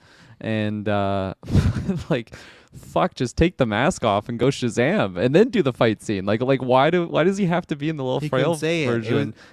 That's why I took it that his So how he gets it off is he's in an area where he can easily just like detach it. Who fucking cares if he's getting shot right now? He's already got shot 3 times. Clearly he's gonna live anyways. And if he gets the Shazam out, he just will deflect the bullets. But what he does is he swims, I'm assuming like over 500 meters. That was like funny. they gotta be in the bottom of the rock ocean. in the water. And he's like, and as he's swimming, like the mask just falls off. It's just like, if it's that easy to fucking take off, why didn't he just do Shazam agree. before this moment? Oh, and like think that's they- not even me commenting on like the whole fight scene of him just kicking ass Yeah. and taking the batons right to the back, and just his mixed martial arts. Like he's fucking shredded like a UFC fighter, but not like The Rock. He's shredded like a UFC fighter, but not The Rock. Featherweight UFC fighter. Featherweight, yeah. Yeah, Rock's ultra heavyweight. I think like the stupid canon reason is they didn't want him to say Shazam and it would like blow a hole through the base and like expose it. But I don't care. Expose it. I don't care Yeah, either. you know what happens? You just refix the hole. Like between movies and stuff like that. You know, like it was a poor choice, and it was just, to me, whoever had that idea, if it was a Rock idea, and that's where, to me, that just felt like the end then, where, okay, he's in the tank and he busts out and then he kicks these guys' ass. Oh, because he's Black Adam. No, he's Little Rock and he's kicking guys' ass. And it's just like, yeah, okay, yeah, I'm digging this. And it's like, no, like no one just. I get it. They're trying to say there's a hero within him still. It's like, I fucking get it, but it's unrealistic. It doesn't work in this world for me. I'm sorry. I agree with you. I do get it, but at the same time, I wish there was just Pierce there, and then his eyes open, and then he's just Black Adam and fighting back on Pain of Black hits again. Fuck, I forgot the name. Kondak. Kondak. There you go. It's just like Kodak. That's like what I have in Or my head. Klondike coming bar, out. you know. There's all many ways to say it, but Taylor? yeah, you thought it was ending there too for a second, didn't you? When he went that tube. Yeah, I really, really did. I thought like the whole movie's pacing, like I said earlier, was just totally off the charts here. And when we got to this sequence, I thought it's really closing up. It's wrapping up. All our characters are fine and safe and rescued. And I totally like they didn't leave me with enough to speculate that something will happen, because when the bad guy, Jafar, was fried with the crown, They just That's what casually your just names for. I was like, Yeah. what's the Jafar ref? Okay, yeah, I get before it he now. has his genie form. It's not. Wait, Like it's- actually though. it is. It is that genie. I thought it's not the same actor who was the Jafar in Aladdin, was it? No. I'm right? pretty No, sure I it don't think- was. Is it I don't actually? think so. I I'll thought check it it out. was. I'll look into it. No. You're right about him turning into like the red genie, though. That's Oh, yeah, 100%. Yeah. Genie. Yeah. But yeah, he just when they Oh killed my him god, off, you're right. I He told is you. Jafar. I know my Yeah. Jafar. He knows it. It's Jafar. It's the Told same ya. actor. Oh my Ishmael. He's like, we're gonna God. CGI you after as the villain. He's like, yeah, put me in. I have to And be I had- red. I have to be red. Yeah. that's my gimmick. Every property I'm in. Fuck, Play they an should evil cast genie. him as Thunderbolt Ross for the MCU They of Red should. Hulk. He's like, Oh. damn it, I missed on a red role and stuff. That's now. I'm so glad I didn't know that during the movie because that would have took me right the fuck out. Him turning into like a red devil genie type character. But yeah, him being killed off there, I totally just thought, okay, that's it. Like I totally just let it go and I forgot about it, and then they just kind of like wrote it back in the story because But they Taylor, needed to. death is the path to life. Yeah, who fucking knew? Eh? They kept saying The that was fucking obvious multiple times. Oh, the scientist when they put what was her character's name? The mother, Adriana? Adriana. At the end when she's talking about Cyclone, she's like, I've been missing this piece of this puzzle the whole time. And it's like, really? The most obvious piece of the puzzle. You guys, I know we're watching a movie and we get it, but it's like something we all figured out like an hour and a half ago. Like, this is your whole life's work, and like, I've missed this. Oh, big mistake. And of course he comes back because life is the death. What was it? It was life is the path to death, and death is Death path is the to path life. to life. Yeah. Yeah. And then like she needs like her technology to find. She's like, wait a minute, flip it. Okay, now mirror it. And then she like gets her Enhance, encyclopedia enhance. up. She gets like her dictionary up to like translate again, and it's like it's the same fucking words, just reverse, lady. Like, come on, I don't even have a PhD, and I know that. Life is the path to death. Death is the path to life. You know? Oh fuck. Let's just talk about Sabak and the devil and everything like Yeah. that. Not a fan at all. This feels like it feels very Wonder Woman Ares. It feels very 2016 Enchantress. Not as bad, but feels very Doomsday BVS, where it's just let's tack on a fucking. And I'm just saying DC. I'm not trying to say because Marvel's so much better. I'm just talking about things that have happened in our. This is the continuity, right? It's in these movies. We don't know exactly in the timeline where it is, but. I guess you couldn't say Steppenwolf's that. I'm not saying the Snyder Cut. He is throughout the whole movie, but it's just this. The whole movie's about something else, and then it's about the side plot as well, where they do set up the crown. I will give them that. The crown's in the very beginning of the movie, the king's there and stuff, but the movie's just not really about that. Even our JSA members, they're there to fight, and then I guess he's sometimes a doctor, but Kent Nelson's like, I've felt the crown of Sabaka in this bag, and then Hawkman's like, oh, you got to give us this crown, and it does shift a little, but it's just this like little storyline, and it's just a MacGuffin to get us from point A to point B and stuff like that, which I gotta shout this out before I forget it. A scene I really did not like, and I guess they were just going for the jokes, is you have The Rock when he picks up those two guys, right, and he's having just a dick measuring contest with Hawkman, yeah, and he's like, "Oh, I guess in this decade or this era, we treat our criminals with respect and decency." And he picks him up, and he's like, "Don't drop him. I'm only gonna drop one." And then when they put him down and they start like barking at each other again, they literally don't. They're not like we're just gonna have like a fight. They literally both threaten like they're gonna kill each other right here. And what does Kent do? He's just like he's like, and it's I guess fun, but he's like teleporting. He's like eating the gum and stuff. It's just like. Black Adam could literally just break He your. knows that won't happen though because he saw the future, right? He's- Yeah, no, I guess you're right. Then what the fuck's everyone else doing watching this go down then? Well, there's something they can do. Well, I guess Cyclone you're and right. Atom Smasher there? And that's No, I guess they might just be around and stuff. But I guess I just did not like. It felt very Avengers-y as far as like, okay, these friends are like Civil War, but it's like, okay, the reason they aren't killing each other is because they are friends. And that's where Taylor's right that Kent does know, but I think my problem with that scene is it's played very kind of comedically of like he throws a chair at him, the chair doesn't break, and he does something That's with fair. his and Yeah. it just didn't work for me. But at that point, I can't even remember how He oh right, because Black Adam explodes, and they say he needed Black Adam to explode on him so he could send him to death. Because he's like, Yeah. not only do you need to die, you need this like little magical thing to like get you to like the temple or whatever it was. with the Yeah. devils. I forget the name of it. It was Yeah. like the inverted sphere Something or the something upside like down. that. Yeah. Yeah. The upside down. Yeah. He sees Will down there. Yeah. Yeah, with Sabak, I like visually again, like I thought he looked awesome. I think it's just like scratching my Diablo nostalgia from back in the day playing Diablo 2. Just like a hellish character like that was really cool to see, and the whole aesthetic of the crown, like when they first go into like that tomb area and it's just floating there. Oh, it looked so sick of it. Yeah, it's just like this ominous object, and it just has so much like a dark power about it. So all of that stuff was phenomenal for me. I loved all like the flashes too, like the Hell Realm, and you just see all the demons like on the other side of like the dark power again on the other side of this crown. All of that was sweet for me. And like the host becoming Sabak. Yeah, it was it was iffy. I was very curious. Like what I guess I could say like I kind of forgot about like Sabak being in the trailers. So the whole demon thing around like the crown throughout the movie, I was waiting to get to that moment. And then as you guys said, like when he goes into the prison, it just felt like kind of a resolution, and I just kind of felt like we weren't going to have anything with the crown. So it was kind of a pleasant surprise when we did get that turn, and like because I just completely forgot about it. It worked out because I was pleasantly surprised. And same thing actually, since I'm speaking of it, is the thing with like the son and how like in the marketing he kept saying like, oh, this character lost his son this way. I felt like they did not have to market that at all, because the way that the movie was going, it almost seemed like it was supposed to be like a big plot twist when it like wasn't him that was the original hero. And I would have liked getting that twist in the movie. I think that would have been We a knew good that from trailer 1.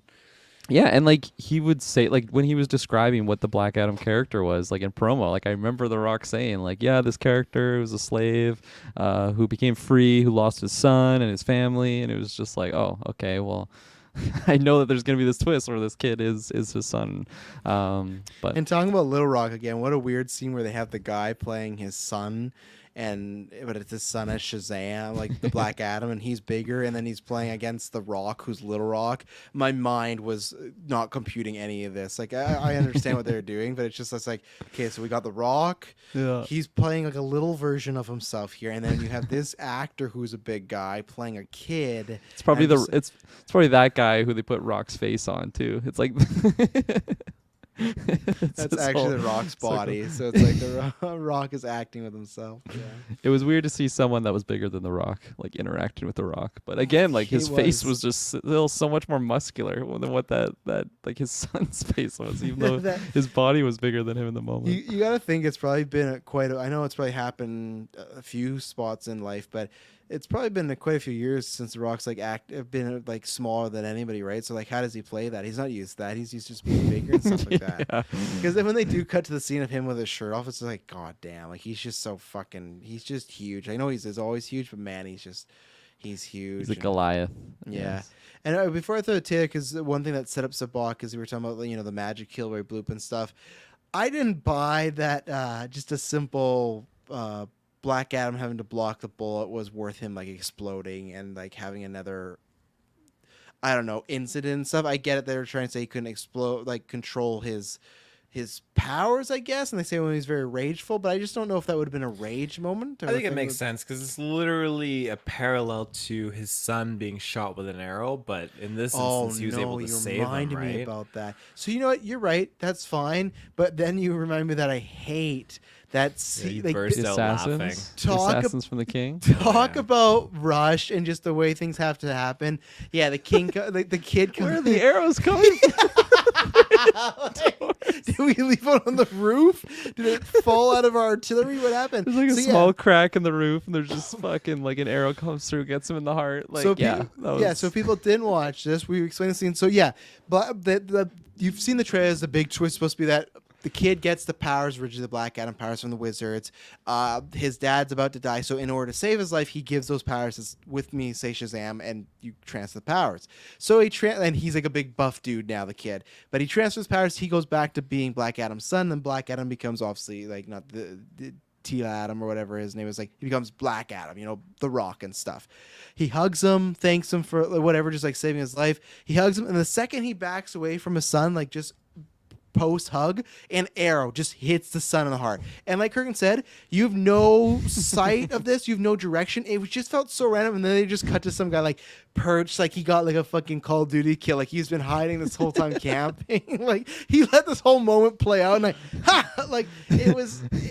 I was not a fan of that moment too, and that's where it's like their overall like not whole scenes are bad. It's just more like, oh, I'm like, this scene's good, it's doing its job, and then like this little thing will happen, whether it's the beginning, middle, end. I feel like that's almost the script of the movie, where like, oh, this scene's working, and then something happens, you go, and yeah, that son, I did laugh because I couldn't.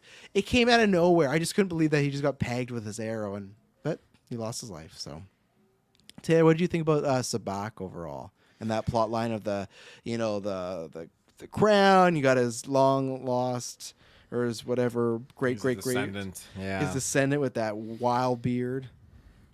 Yeah, wild beard, weird carving on his chest, like, yeah, just interesting. But the character, again, like Jafar and all that jazz, always good to see the genie back on the screen. And when he was turning from... Good to see the genie back on the screen. Is that something you've been waiting for since Aladdin? Oh, this is canonically my Aladdin 2, you know, with the evil Jafar. Josh, right, one of our picture producers, are with us. I couldn't hold back a chuckle when the kid got shot. It was just so random. I feel like that's going to get memed on. I really do feel like the kid getting shot with the arrow, because it is out of nowhere. Fans after seeing Black Adam. Oh. Yeah.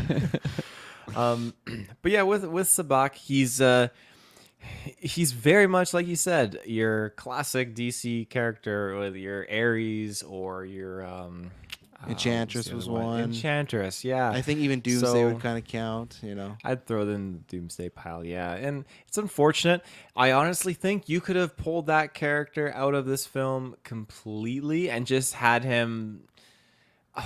I feel like just having him even at the end, like it wasn't needed. It didn't help or hinder or do anything much for...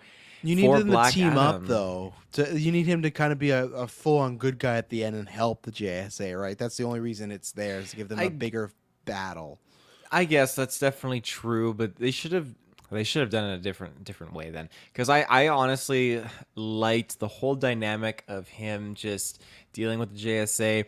We didn't need this Sabak guy to come in and steal the kid trying to get the crown throughout the main narrative. We could have had it just as this company with no mainline bad guy, just this company, all these evil agents and stuff, just digging, mining for the Eternium, I think is what it's called, and all that jazz, and then just trying to find the crown. And then have that be the kind of plot where the JSA is just kind of this conflicting force for Black Adam, and just focus more on Black Adam and just dealing with things. Because in those sequences where he kept hovering around looking at the statue, which we learned later was his son, like I really liked that slow burn of those moments where... And I probably really liked them because those were the slowest parts of the film. They weren't quick cutting scenes. It was just moments where I got to finally connect with this character and I kind of understand like his self-reflection, and then later on his just sorrow for just seeing his son and the statue. So I like that a lot. And when you have this villain thrown in here now, it's just, again, more quick cut stuff and stuff that we just didn't need. And while Sabak did look cool being in his demon form, it was I don't know, just it felt too quick, too expedited. And ultimately, it's not going to be a memorable villain. No, not at all. I don't think he's making it to the Golden Geeks best of list this year, Sabak and stuff like that. I just looked up, and apparently, so the character that played the champion, so Black Adam's son, Apparently, he plays young Dwayne Johnson in Young Rock, like that show about like his Right, I remember hearing Yeah. about this. Right, good for him. That's cool. full circle. Yeah, there Yeah, stays in the I family. swear for a second when they showed the kid turn into Black Adam, that they made it look like the comic book one with It the did. hair. 100%. I was gonna bring that up, and I was like 90% sure that's what I saw with the hairline and everything. And I even Okay. Googled after. I'm like, yeah, that is 100% it. And then you saying that confirms it for me because yeah, Why it didn't definitely they had a keep hairline. it though? Because then when he walked They out, he was should've. looking That like a would've been regular awesome. guy. Yeah, it was just in strange. like the silhouette. It was a strange choice. It was just like a Yeah. quick little Easter egg there. But I guess I they thought it didn't would have been keep it. cool if that was his son though, like Yes. having like the original design. That would have been. I don't even know who he was, but like I still recognized it. Yeah, I guess they didn't keep it though because they would have been like, well, why didn't The Rock look like that after he became? Yeah, Black probably, Adam, right? So, but like, I think they definitely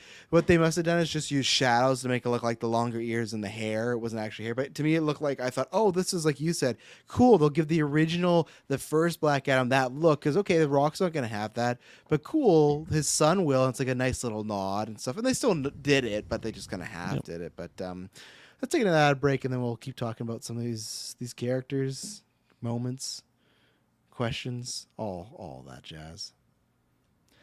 And we're back. So is there anything more on the final fight? I like enough. I think there's some cool stuff in there. I think it's probably more the lower tier fight of the whole ones, but I guess there's some cool powers and Fate Yeah. pops off and Hawkman, he pops off with the quadruple dozens Hawkmans and stuff like that. So On the topic of like dozens of Hawkmen, so this completely was just out of left field for me because in this final battle, all of a sudden we're getting like these zombie-like things, like oh he's taking control of Right. the like the hell's undead souls, and all undead that. souls, and I'm just yeah. thinking like wow, like what the fuck, like this was just another bunch of stuff we didn't need to see. No.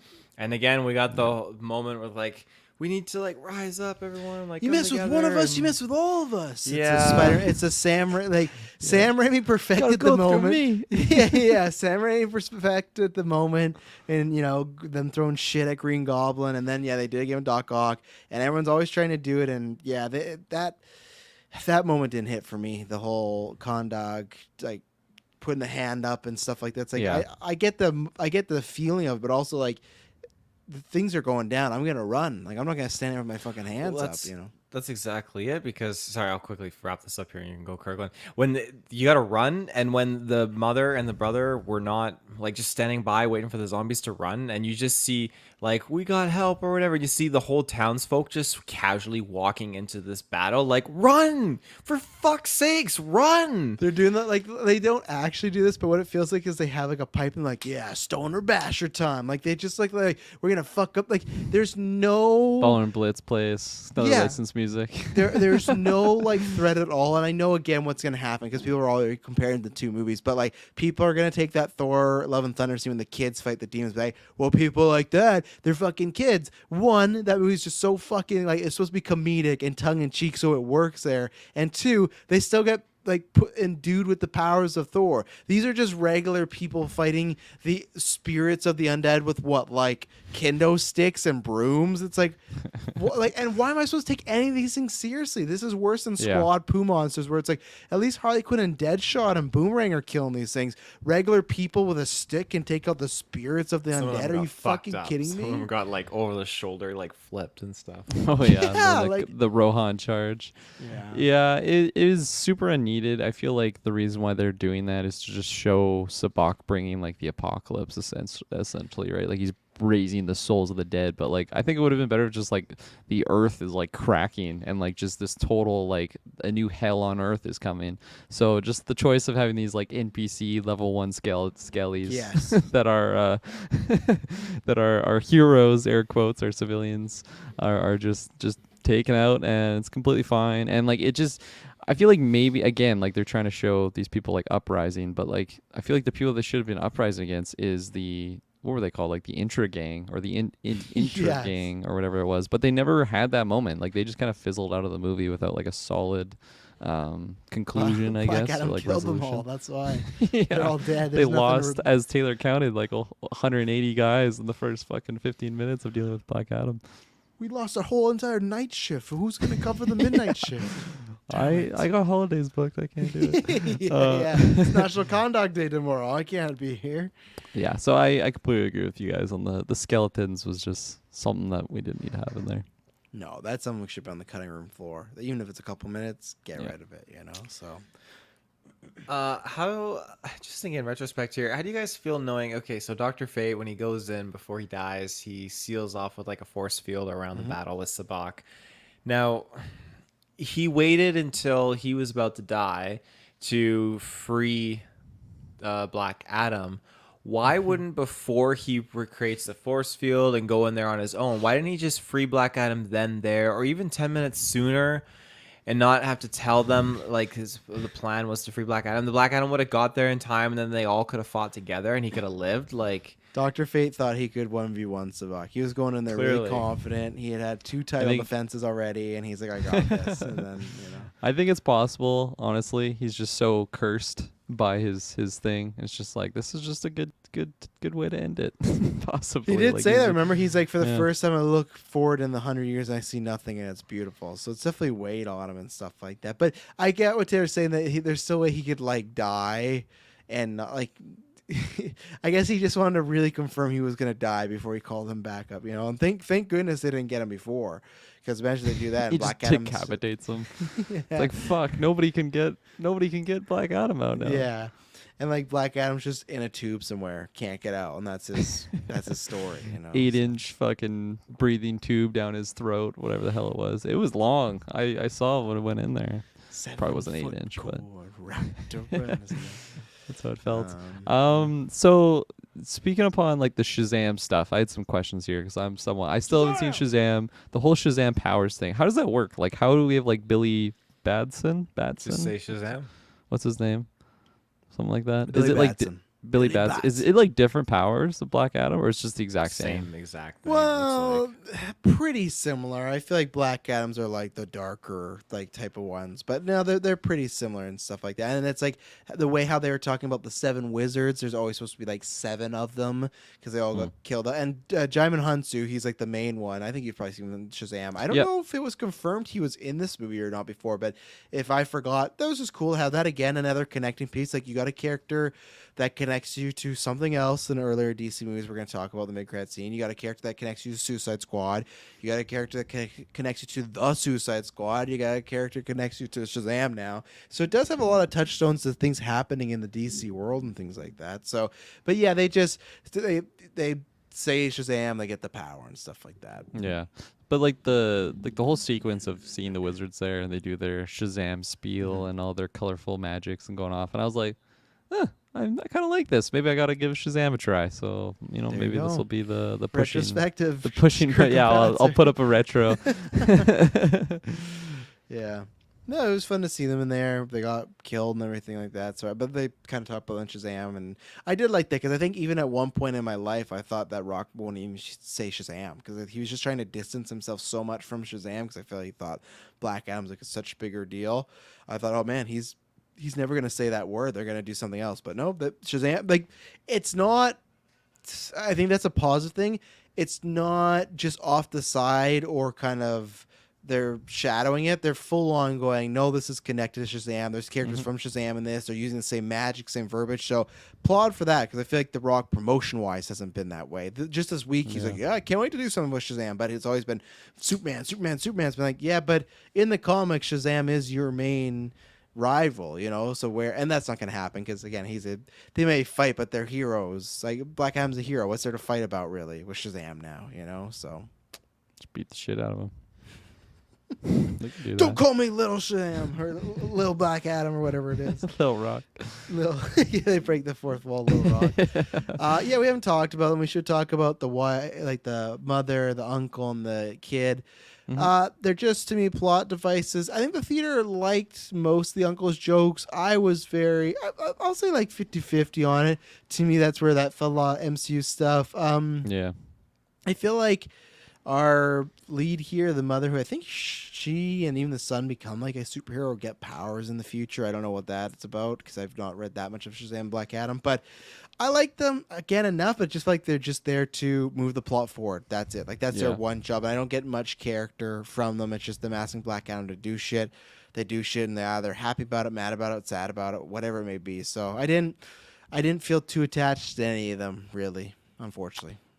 Yeah, I agree. I think I liked the mom like the most, kind of in the earlier stages of the movie, and then as it went on, is like, oh, this is kind of all we're doing with her. So Yeah. didn't love that. I kind of already gave my spiel on the son. Not loving his character in it. Definitely just like pushing the plot forward. The uncle probably is like my most positive, just because a lot of the humor did work for me.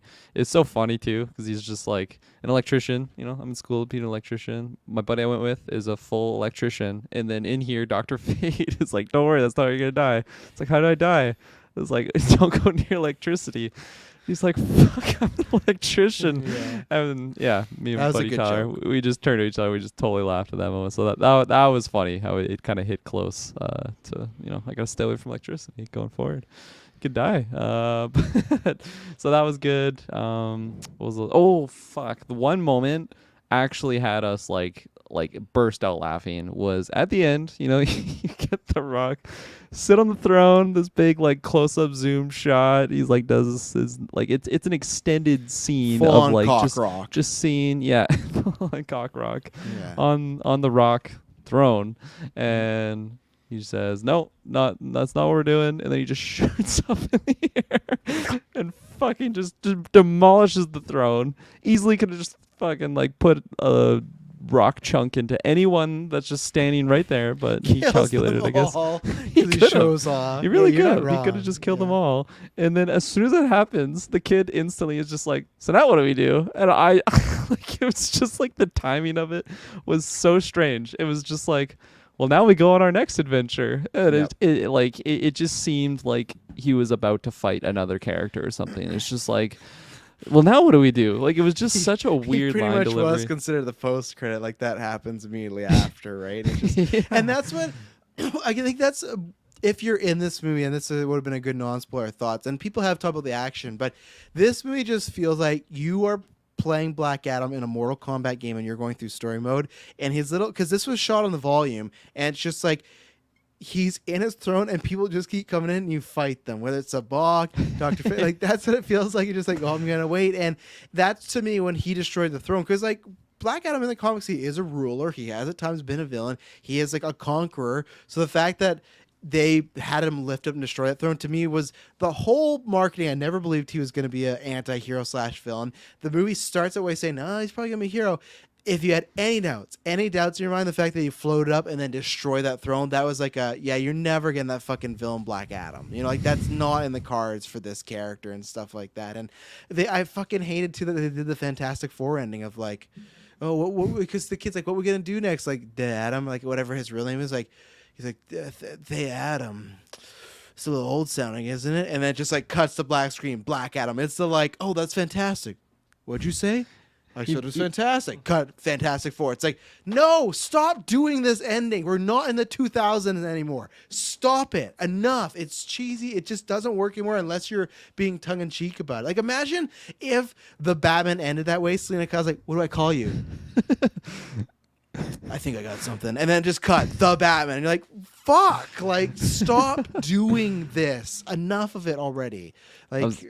I was curious if I was gonna see an eyebrow raise, and in that moment, I didn't get the eyebrow raise, but it was close. He like does like a little look, like looks at the camera, like, "What do you think I'm gonna call myself?"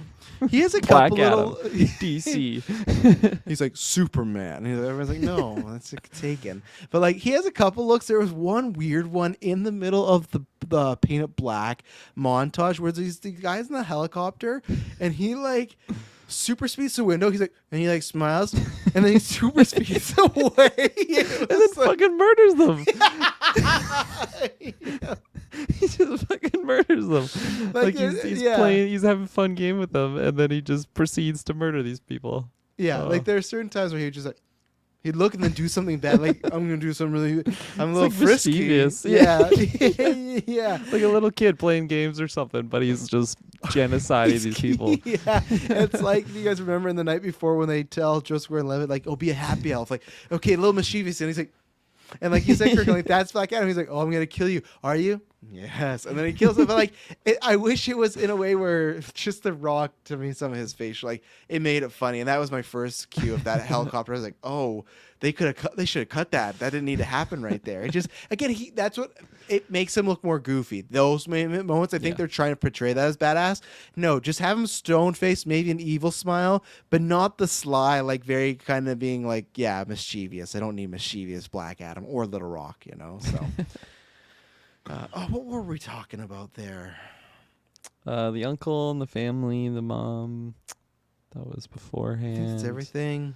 He skateboards a lot. Cool. They're hiding the mom a lot. Cool. I did not like the villain setup too. Of they had a fourth friend with him who got shot and thrown on the cliff, and it's the mom. She's like looking through this dig site, and she turns around, and the guy's just like, "Be careful!" And then he's like, "Oh, he needed some air. He's a little claustrophobic." And then what happens is they do this. Black Adam pops off, and then 10 minutes later, they make it some sort of like twist reveal that he's still alive and it's the bad guy. It's like, no, you guys fucking spoiled that in the first minute we met the dude. Like, if you're gonna make it a twist, why are you making him act so evil and stuff like that? And obviously, he became Sabak, and that's the route we went down. But Yeah. Like Green Lantern, Ryan Reynolds. That's essentially what the character was, right? Peter Skarsgård, not good. Hector Hammond. Anything else specifically? I don't know. We got the big thing, but we'll take our last ad break for that. But any other scenes to shout out, moments, character stuff? Yeah, I'm trying to think. I feel like maybe there was something I missed in there, but definitely We got a room filled of superhero stuff. There we go. Let's bring this up. So you guys did your predictions episode, and I asked you, will any other DC characters appear in Black Adam? Now, Taylor apparently said the Flash would appear, and he put $300 or someone did. Now, the debate here is, because I said to him, like, does this count? And Taylor's like, well, he didn't necessarily specify it had to be new stuff. So is this counting? So people set up there's the son, the kid character has room. It's just nothing but heroes. It's weird that they use like actual real life comic book covers because it's just like a fourth wall weird break of like, that's a Jim Lee drawing. But either way, him and Hawkman completely fucking destroy this room. So sorry for that kid. Hopefully Black Adam gets some good payments as being the conqueror of Kandad. But what do you guys think about the Flash appearing here in a little bit? How did he appear? He was on a poster. Oh, okay. So that's what I'm saying. Does that count? We can annul the bet if you want. That one. We can annul. We can annul. I didn't specify. You're not getting my 300 Scandia $5 for that. I mean, yeah, like it was fun to see all of like the characters, I guess, in there, and they did emphasize like when he was fighting Hawkman, like they would like crash like the entire Justice League like members essentially. It was except Cyborg, Batman. No Cyborg. Oh yeah, no Cyborg. Even which is funny because in the suspect we were at Cineplex and Rock was the interview like the media stuff they show, and he's on the red carpet. He's like, yeah, and I just want DC to push past like Batman. He lists all of Justice League except for Cyborg. Doesn't list him at all in this interview. It's just Rock doesn't like Cyborg. So yeah, I mean it was fun to see everybody but Cyborg, I guess, and even like when he first awakes, when he first oh my gosh, it's past midnight when he first wakes up in the bed and he just like shoots his lightning and he just like burns the face off of Superman. That was really funny because it happens early on enough in the movie that it's like, oh, is that just because they're like dancing around these Henry Cavill Superman rumors or something like that, or it's just he just killed Superman, is that it? And then that's obviously the fight. Because of all the rumors I know about it, I was waiting for that big moment, and of course I got what I came for. That poster. Anything else about the movie, characters, scenes, anything to shout before we get to the mid credit and the final thoughts? No, not really. Just, I guess, reiterate what you said, Kirkland, too. Just showing the main posters for those main Justice League characters just getting, like, bopped. That just made me chuckle. Like, it's a message towards them. Rock's coming. coming. Oh, yeah, absolutely. Little Rock's coming. They're going to have Little Rock beat the shit out of Ben Affleck. Fuck. Just Ben Affleck, too. Not even Batman or Bruce Wayne. That's a fourth wall break. Go to his house. Right in front of J-Lo. J-Lo, yeah. This your king? This your king? I'm Little Rock. Yeah. That's all I got though. I actually saw a casting for the Little Rock guy. I don't know if that's what they called him, but it was Skinny Teth Adam. I guess that was his Teth Adam, name. yeah. Benjamin Patterson. He was the little body. He's Little body. Which sucks. Like he's actually like an in shape guy. Like he's nice and toned up. But now because he's playing a small version of the Rock, he'll always be known as Little Rock for us. Even if he breaks That out is wins so like an unfortunate. Oscar. It's like, oh yeah, I was the Black Adam. It's like, oh yeah, were you? I was Actually, no, I wasn't. Black No, I Adam wasn't. with no muscles. Yeah, I was just toned Rock. Ew, you were that guy? Yeah, his body looked fucked You were up. Little Rock? Yeah. Gross. Well, it looked fucked up because like they CGI'd his head on, dude. They're like, no, your body, man, look fucking weird. No, you don't get it. Like the dimensions, he's a big neck, and I have a small body. Like it just didn't work. Like, all right, just Like keep the your Rock shirt on, you looked good. motherfucker. I remember seeing the Yeah. Rock. He looked good. Yeah, but Everybody that loves guy The playing Rock. his son looked good, but you as Little Rock, that didn't look too good now. His body looked fucked up.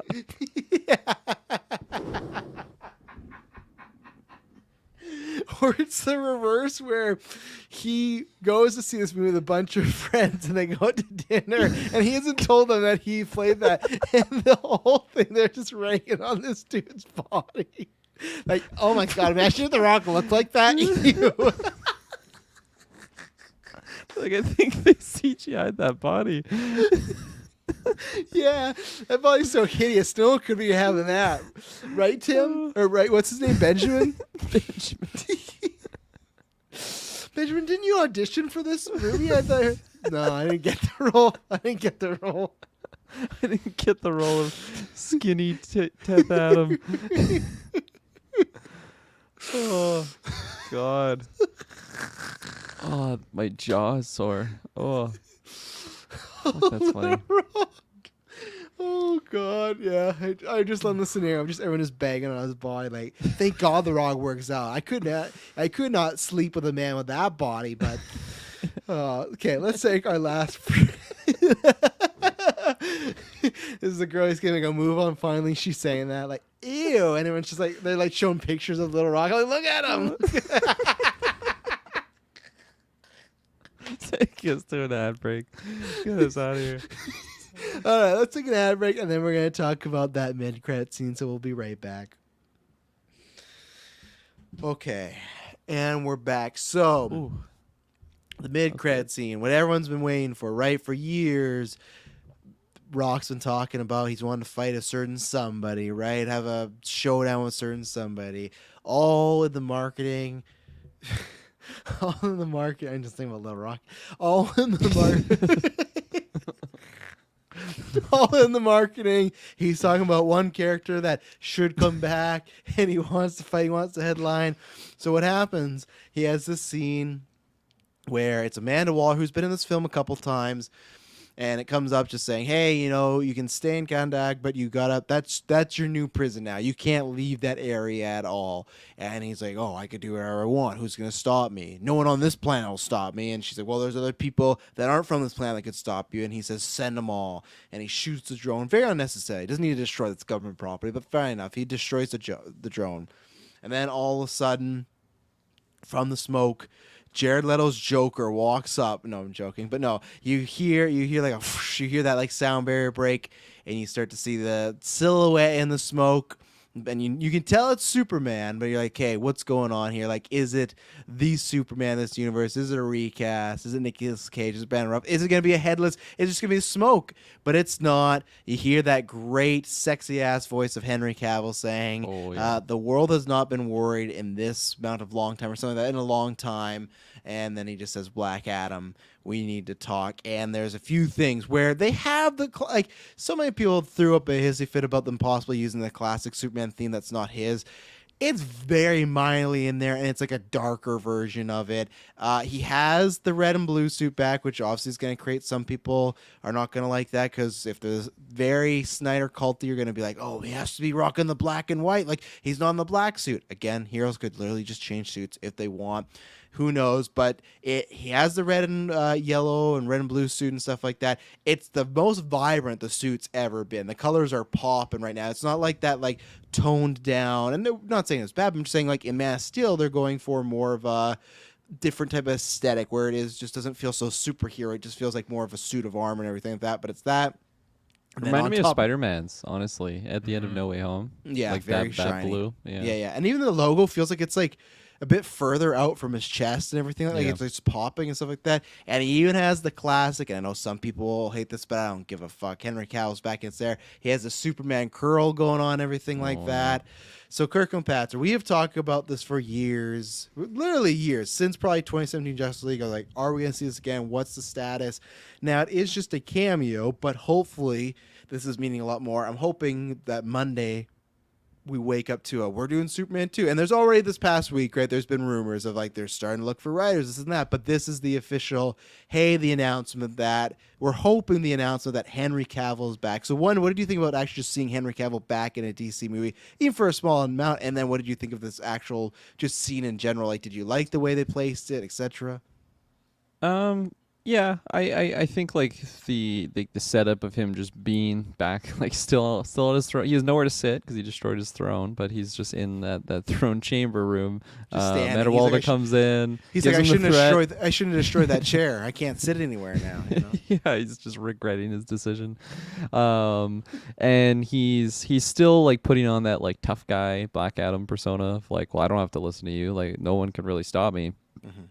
Even though he's like hero, he's hero Black Adam. Why do we need to stop him? But He helped whatever. save the world. Yeah. You know? So like all of that, it's okay. It's not really doing it for me, but just when our Man of Steel arrives and just the confirmation that Henry Cavill is back in that suit and fucking looking better than ever, and just the suit looked so great and everything about it. I had a good time with this movie, but I think this is the highlight of this movie experience for me. Just knowing that like this is actually real and like all the rumors are actually Henry Cavill like back in the suit, and like what is this gonna mean? Like you said, like I am just hoping for like some announcement come Monday. Yeah, you gotta have hope. That's what the S means, right? Yes, that's why I did it, I'm not a big lover of Man of Steel, but I love Henry Cavill, and I think there is so much more juice and potential to squeeze out of that big juicy lemon that is him in the Superman tights. So yeah, I'm just like so smiley because of that reason, and just again, it's such a quick scene, but still, it delivered for me, and just having that stare down between him and Black Adam, it really worked. Obviously, I would take more if they offered it to me, but I think for what this was, it was a good mid-credit scene. Didn't have to wait for the entire credits too. I liked how it was placed there. He wanted to make sure, Rock wanted to make sure that people saw this. Like, people still leaving the theater and stuff like that. If you put it at the very end, they might not, but they wanted to make sure. And just hopefully this is a thing that is... I hope it's just not hey, we got that cameo and nothing ever happened with it because something fell through or Warner Brothers got sold again or something. Like, I want this moved like right away. But was there like an actual end credit scene? I didn't stay for the whole thing. No, there's not. There's just the one mid credit. Yeah. Taylor, what do you think about this? Well, yeah, I was concerned because I was starting to think like, God, what if we don't get this as like the end credit scene? But my heart was set on seeing, Henry Cavill pop back in as Man of Steel. So getting that, it felt really rewarding because we've had so many movies now, and it's been a while since we've had him. I mean, obviously we had the Snyder cut, but just him in a film, like the last one he would have done and been a part of, I mean, not including Shazam, but it would have been like the original the original Justice League. Yeah, and he didn't shoot any new scenes for Snyder Cut, so he hasn't been rocking that suit for his personal life since 2016. If you think about it, he hasn't had that suit in 6 years now. Probably puts it on the weekends. Yeah, well, I would, but and you look at Shazam. Remember, it was a head off cameo, and then Peacemaker. Remember, they silhouetted Superman, so you didn't see his face. So yeah. So I just think seeing him up on the screen was super, super fantastic. It was awesome. And I'm just excited to see where they kind of go with his story in the near future. But again, it was just that's all it needed to be. If you put him in the main movie, he's going to pull away from we're trying to understand and the narrative of learning these characters and following into line with these characters, which is already difficult as it was enough. And I feel like we didn't need not the showrunner, but just the kind of overall plot and the general method of directing, I guess, this whole film to really latch on to Henry Cavill. I'm glad that they kind of kept him spaced out as his own thing, because Henry Cavill and like the aesthetic of Black Adam as like Man of Steel, I feel like it would be exceptionally different from Man of Steel and even like BVS, because he's just done such a different light then. Yes, So I'd say yes and no. The only reason I push back is I feel like Henry was still very much playing that Superman. You know, like it felt like he had changed, but it felt like he had that presence of from those three movies of like the Snyder Cut, BVS, Man of Steel. What I like to me is it feels more like a fully formed Superman just for the little bit we got of it. And Josh Wright asks, I'm curious to see where they take Superman from this point and how they decide to explain his absence. Well, luckily in the world, he's not been absent, right? Like he's been doing hero stuff. He was in Shazam. He was in Peacemaker. If you want to say why was he absent here, there's two reasons. One, I think this movie takes place over like a day, 2 days. Like it's very like I think it could just be like in 24 hours all this stuff went down. So easy can just be, well, he was off planet fighting someone else. You know, that's the thing with Superman, he can go to different planets. So I think that's what they'll do. Like because the actual, I think you're more explained like with Cavill's you know, not being around, stuff like that. I think that it's gonna be here, and then the rumors are gonna be Flash and stuff like that. And I do think you do a new movie, and I think that I don't think the movie, I don't want to be, and here's one thing too. This was the highlight for me. I had already watched the post credit scene because so when I went on GeekVerse Twitter, it was recommended to me one night, just some tweet like, you would like this tweet, and I was fine to watch it, the shitty quality, because I actually didn't want to watch this whole movie just anticipating that end credit scene. And at that point though, there was too much stuff where I wouldn't have been able to avoid it with how I have to promote stuff on Twitter and everything like that. But it was great seeing the actual scene of it, like, you know, no shitty cam and stuff like that. But I'm happy it's there. I'm happy he's back. I just now need more of this. I want that confirmation that we're doing more. And I don't think Black Adam and him in a movie is the route to go. I've said this before, and even The Rock has been like walking it back of like, oh, I don't know if Showdown's what we're going to do. I think what they're going to do is they're going to put these two together in a Justice League or crossover, and they're going to do that fight there in a movie, but I don't think they're going to do a Shazam versus Black Adam movie. And even then, again, it's kind of like when we talk about if Spider-Man and Venom meet in the MCU and Sonyverse, like, what do they have to fight about? Like, Venom's a hero over there. So it's the same thing when she's like, you better fucking buckle down and watch yourself. It's like, why does he need to watch himself? He saved an entire country, Black Adam. And now he's like more good than ever. So wouldn't it be the reverse where he should be like, hey, like, if you like, you can leave here because we'd like to build a bridge with you to like help you out. If we like the fact that he helped save this country, maybe a world, it feels weird to be like, don't do it. But they just want to get the end credit, and I'm very happy this happened. I'm happy the theater like shuffled around. There was no clapping, but they shuffled around like knowing with some excitement. And yeah, I hope this leads some good stuff, because I'm the same as Kirklin, where I don't like love Man of Steel, but I love Henry Cavill, and I want to see more, and I want to see what could he do with Superman now, because I also think that he's just like, not that he was bad, but I think he's just a much better actor than he was, because Man of Steel happened in 2013, so next year will be 10 years. I think he's a much better actor than he was 10 years ago between Witcher and Mission Impossible, so it's like to see what he could do now. Like I said, he had that presence about him, that levity of just calming but still like powerful and stuff like that. So my point was, so after I got this movie, it was the highlight.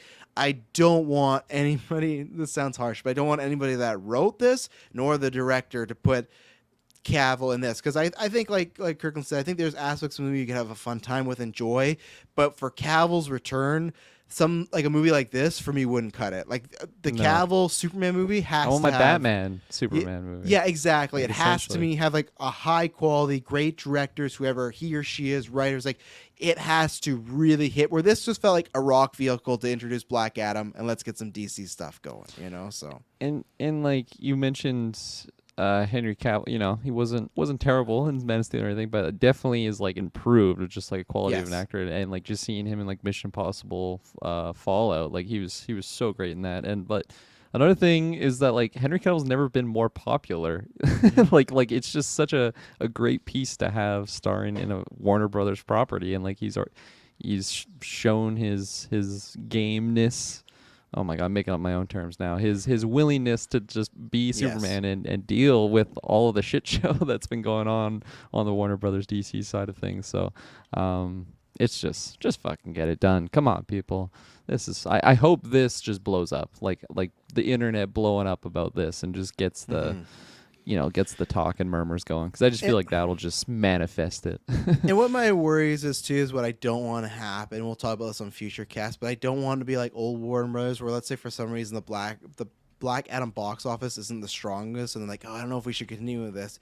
That should not be on Henry Cavill's shoulders if this movie didn't do that well, because you didn't fucking... Yeah, sure, The Rock's going around talking about, but he's not in trailers. He's not promoted. He has a very small role. So I better not have some fucking newscast 2 years from now where it's about, oh yeah, they were planning on doing a Superman movie, but Black Adam's box office turned them around, and that's why we didn't get it. Like, I don't want to be fucking talking about that shit. You brought him back, you did it, you committed, so fucking commit, make a movie, and fine. If that movie comes out and it fucking bombs, then you tried, and then you go reboot. But it's like you brought him back, and you're kicking the beehive, right, of those people that wants like Cavill back and stuff like that, and it still ties more to the Snyderverse. And I think I said this months ago, and I'm happy I said that.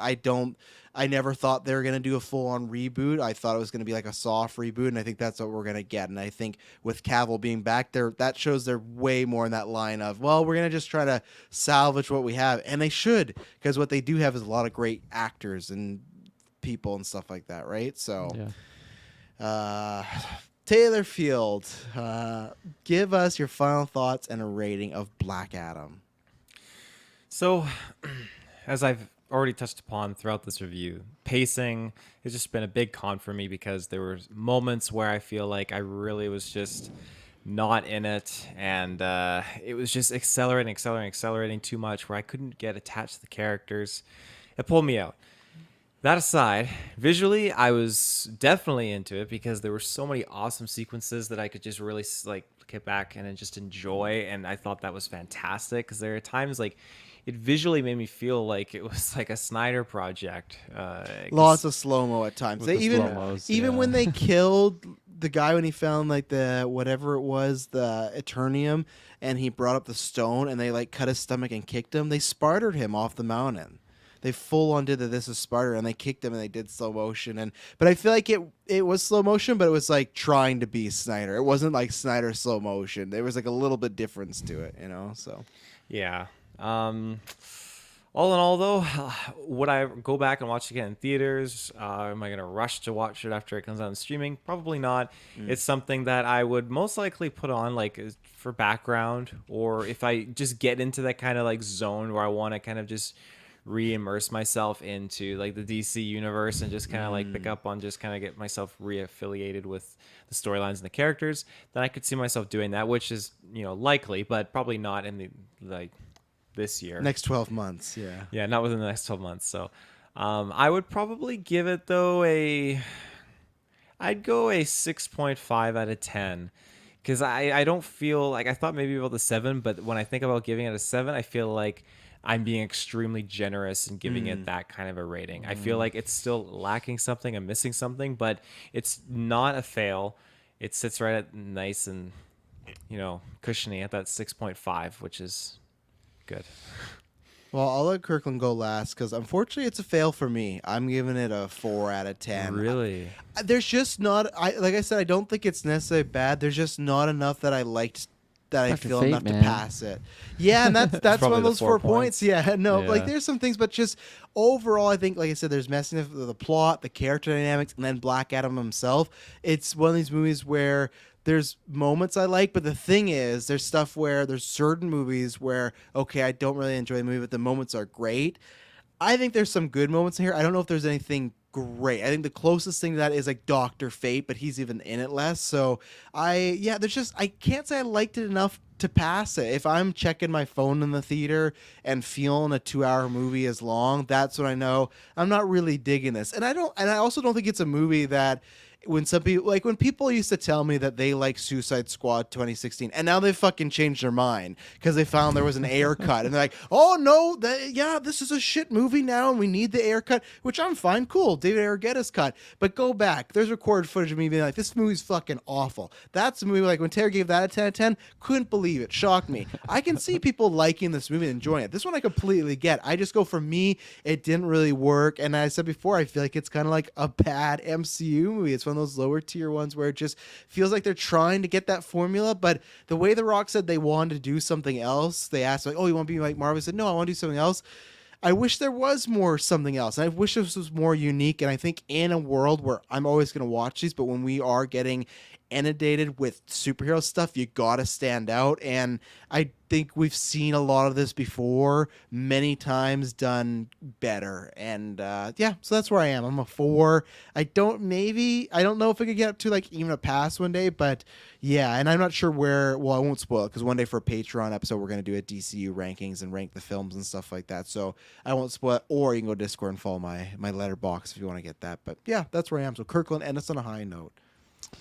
I will Little end us Rock. on a high note. When here. did you Yeah, change to Little Rock? Have you been at the whole cast? I've been Little Rock the whole time. Really? I That's how was tired I Henry. am. Henry Cavill was in this movie Yeah. before we started the cast, but You could, you know what you Figured that should have changed said? Henry was in this movie, and if people got mad, you'd be like, "I'm talking about Henry Winkler. Fuck, come on, you know, like I don't even know who the fuck that is. Henry Winkler. He's the guy. Yeah. He was Adam Smasher's uncle. Oh, that guy. Okay, From yeah. Waterboy. I'm better with faces. He's the coach. I love that actor. Yeah, he's in Parks Yes. and Rec too. I he's love funny that guy. actor. Taylor, Yeah. this man says, "Who's Henry Winkler?" And then I'm he goes, buying "I it. love I that said I'm actor." better with That was a faces. Come Taylor on. Field moment right there. Who's that actor? Oh, I love that actor. Everyone go Oh, watch it's my fucking favorite Barry. actor. Yeah. My favorite actor in all of HBO. But watch Barry. He has a huge supporting role. Best role of his life. He's fantastic in Barry. So go watch that for Henry Winkler. But Kirkland, end us off. Big Harry Winkler fan. Yeah. Henry, he's not. See, no, get out of Oh, here. This no. bullshit. You know, come on I am here. bullshit. Yeah. All I don't know these- him, but I like him. All these Um, lies, just deceit. I sit on the throne. what are you showing me? His head. Come on. Good pull. I'm editing, so I don't So yeah, I had a good time with this movie. You know, as we discussed it, I definitely. It's funny because I feel like usually whenever we discuss things, I'll usually like lean a certain direction, like, oh yeah, this is a lot better than I thought, or maybe a lot worse than I thought. But the things we were discussing, it was like worse in some areas, but then also it was boosting my feeling on some other things. So as of right now, I think like just for like the big positives are like something like for me, I really like the whole JSA thing. Dr. Fate was 10 out of 10. All the action was really good. Certain moments with like the Black Adam character was just completely working for me, but just that like split personality, it almost seemed like at certain moments wasn't the best. Yeah, like the visuals was really great, and honestly for me, like the pacing wasn't that bad at all. Like I thought the combat placed in there in the certain moments that it was definitely helped it for me at least. But yeah, like as we talked about, just some of the other sporting characters I just really didn't care for, like that Sun character that was just explaining the plot. Some goofy things with just again the Black Adam stuff, and some other things definitely bring this movie down for me. But as of right now, I'm definitely at like a 7, and I think I even want to go a little bit more than that. Not quite to a 7.5, but like a 7.25, like somewhere in the middle there. 7.25. It's a rare rating, I know, but like I think coming into this, I thought I was like a 7.5, maybe even higher, honestly. But I was just maybe recency bias for just the big action sequences was awesome. Henry Cavill was just on screen. That was the Yes. last thing I saw essentially, so that was a big hype moment. And like the other big thing is just the portrayal of like our heroes, I'm air quoting, like being looked at as like a villain through like the eyes of a civilian that doesn't have powers. And it's like, where were you the entire time that we've been oppressed for all these years? And I think, you know, the movie should have leaned more in that route. I think that could have made it like a great movie if that was the whole theme. Fortunately, it wasn't the case. So 7.25. I'm curious how that rating switches, and I'll let you know if I'm able to get Shay to watch this movie with me. It won't be Oh, in yeah. theaters. It'll be VOD. It'll be one of those things that's like, hey, remember this guy, Adam Smasher? You you like him in that Netflix movie that you like? So, yeah, we'll Yeah. see. Well, there you go. We have done it. We have reviewed the much anticipated, much marketed. It's over. It's done. Black Adam. We'll see if we get a Black Adam 2. Man of Steel 2, see what the box office does, the Monday morning, everything like that. So thank you to everyone in the live chat for tuning in for a nice late one, and thank you to everyone that listens after for GV520. I like that Taylor was like, oh, I'll get it for you in my opening, and here we are 2 hours later, and now you've been like, hey, I typed it, by the way. It was me that Oh, you typed it. did? I just Okay. completely forgot to pull it up at the moment. So There you go. Well, it was a ruckus Better late than never. 520. See you for 521, and we'll be boring. Bye. bye.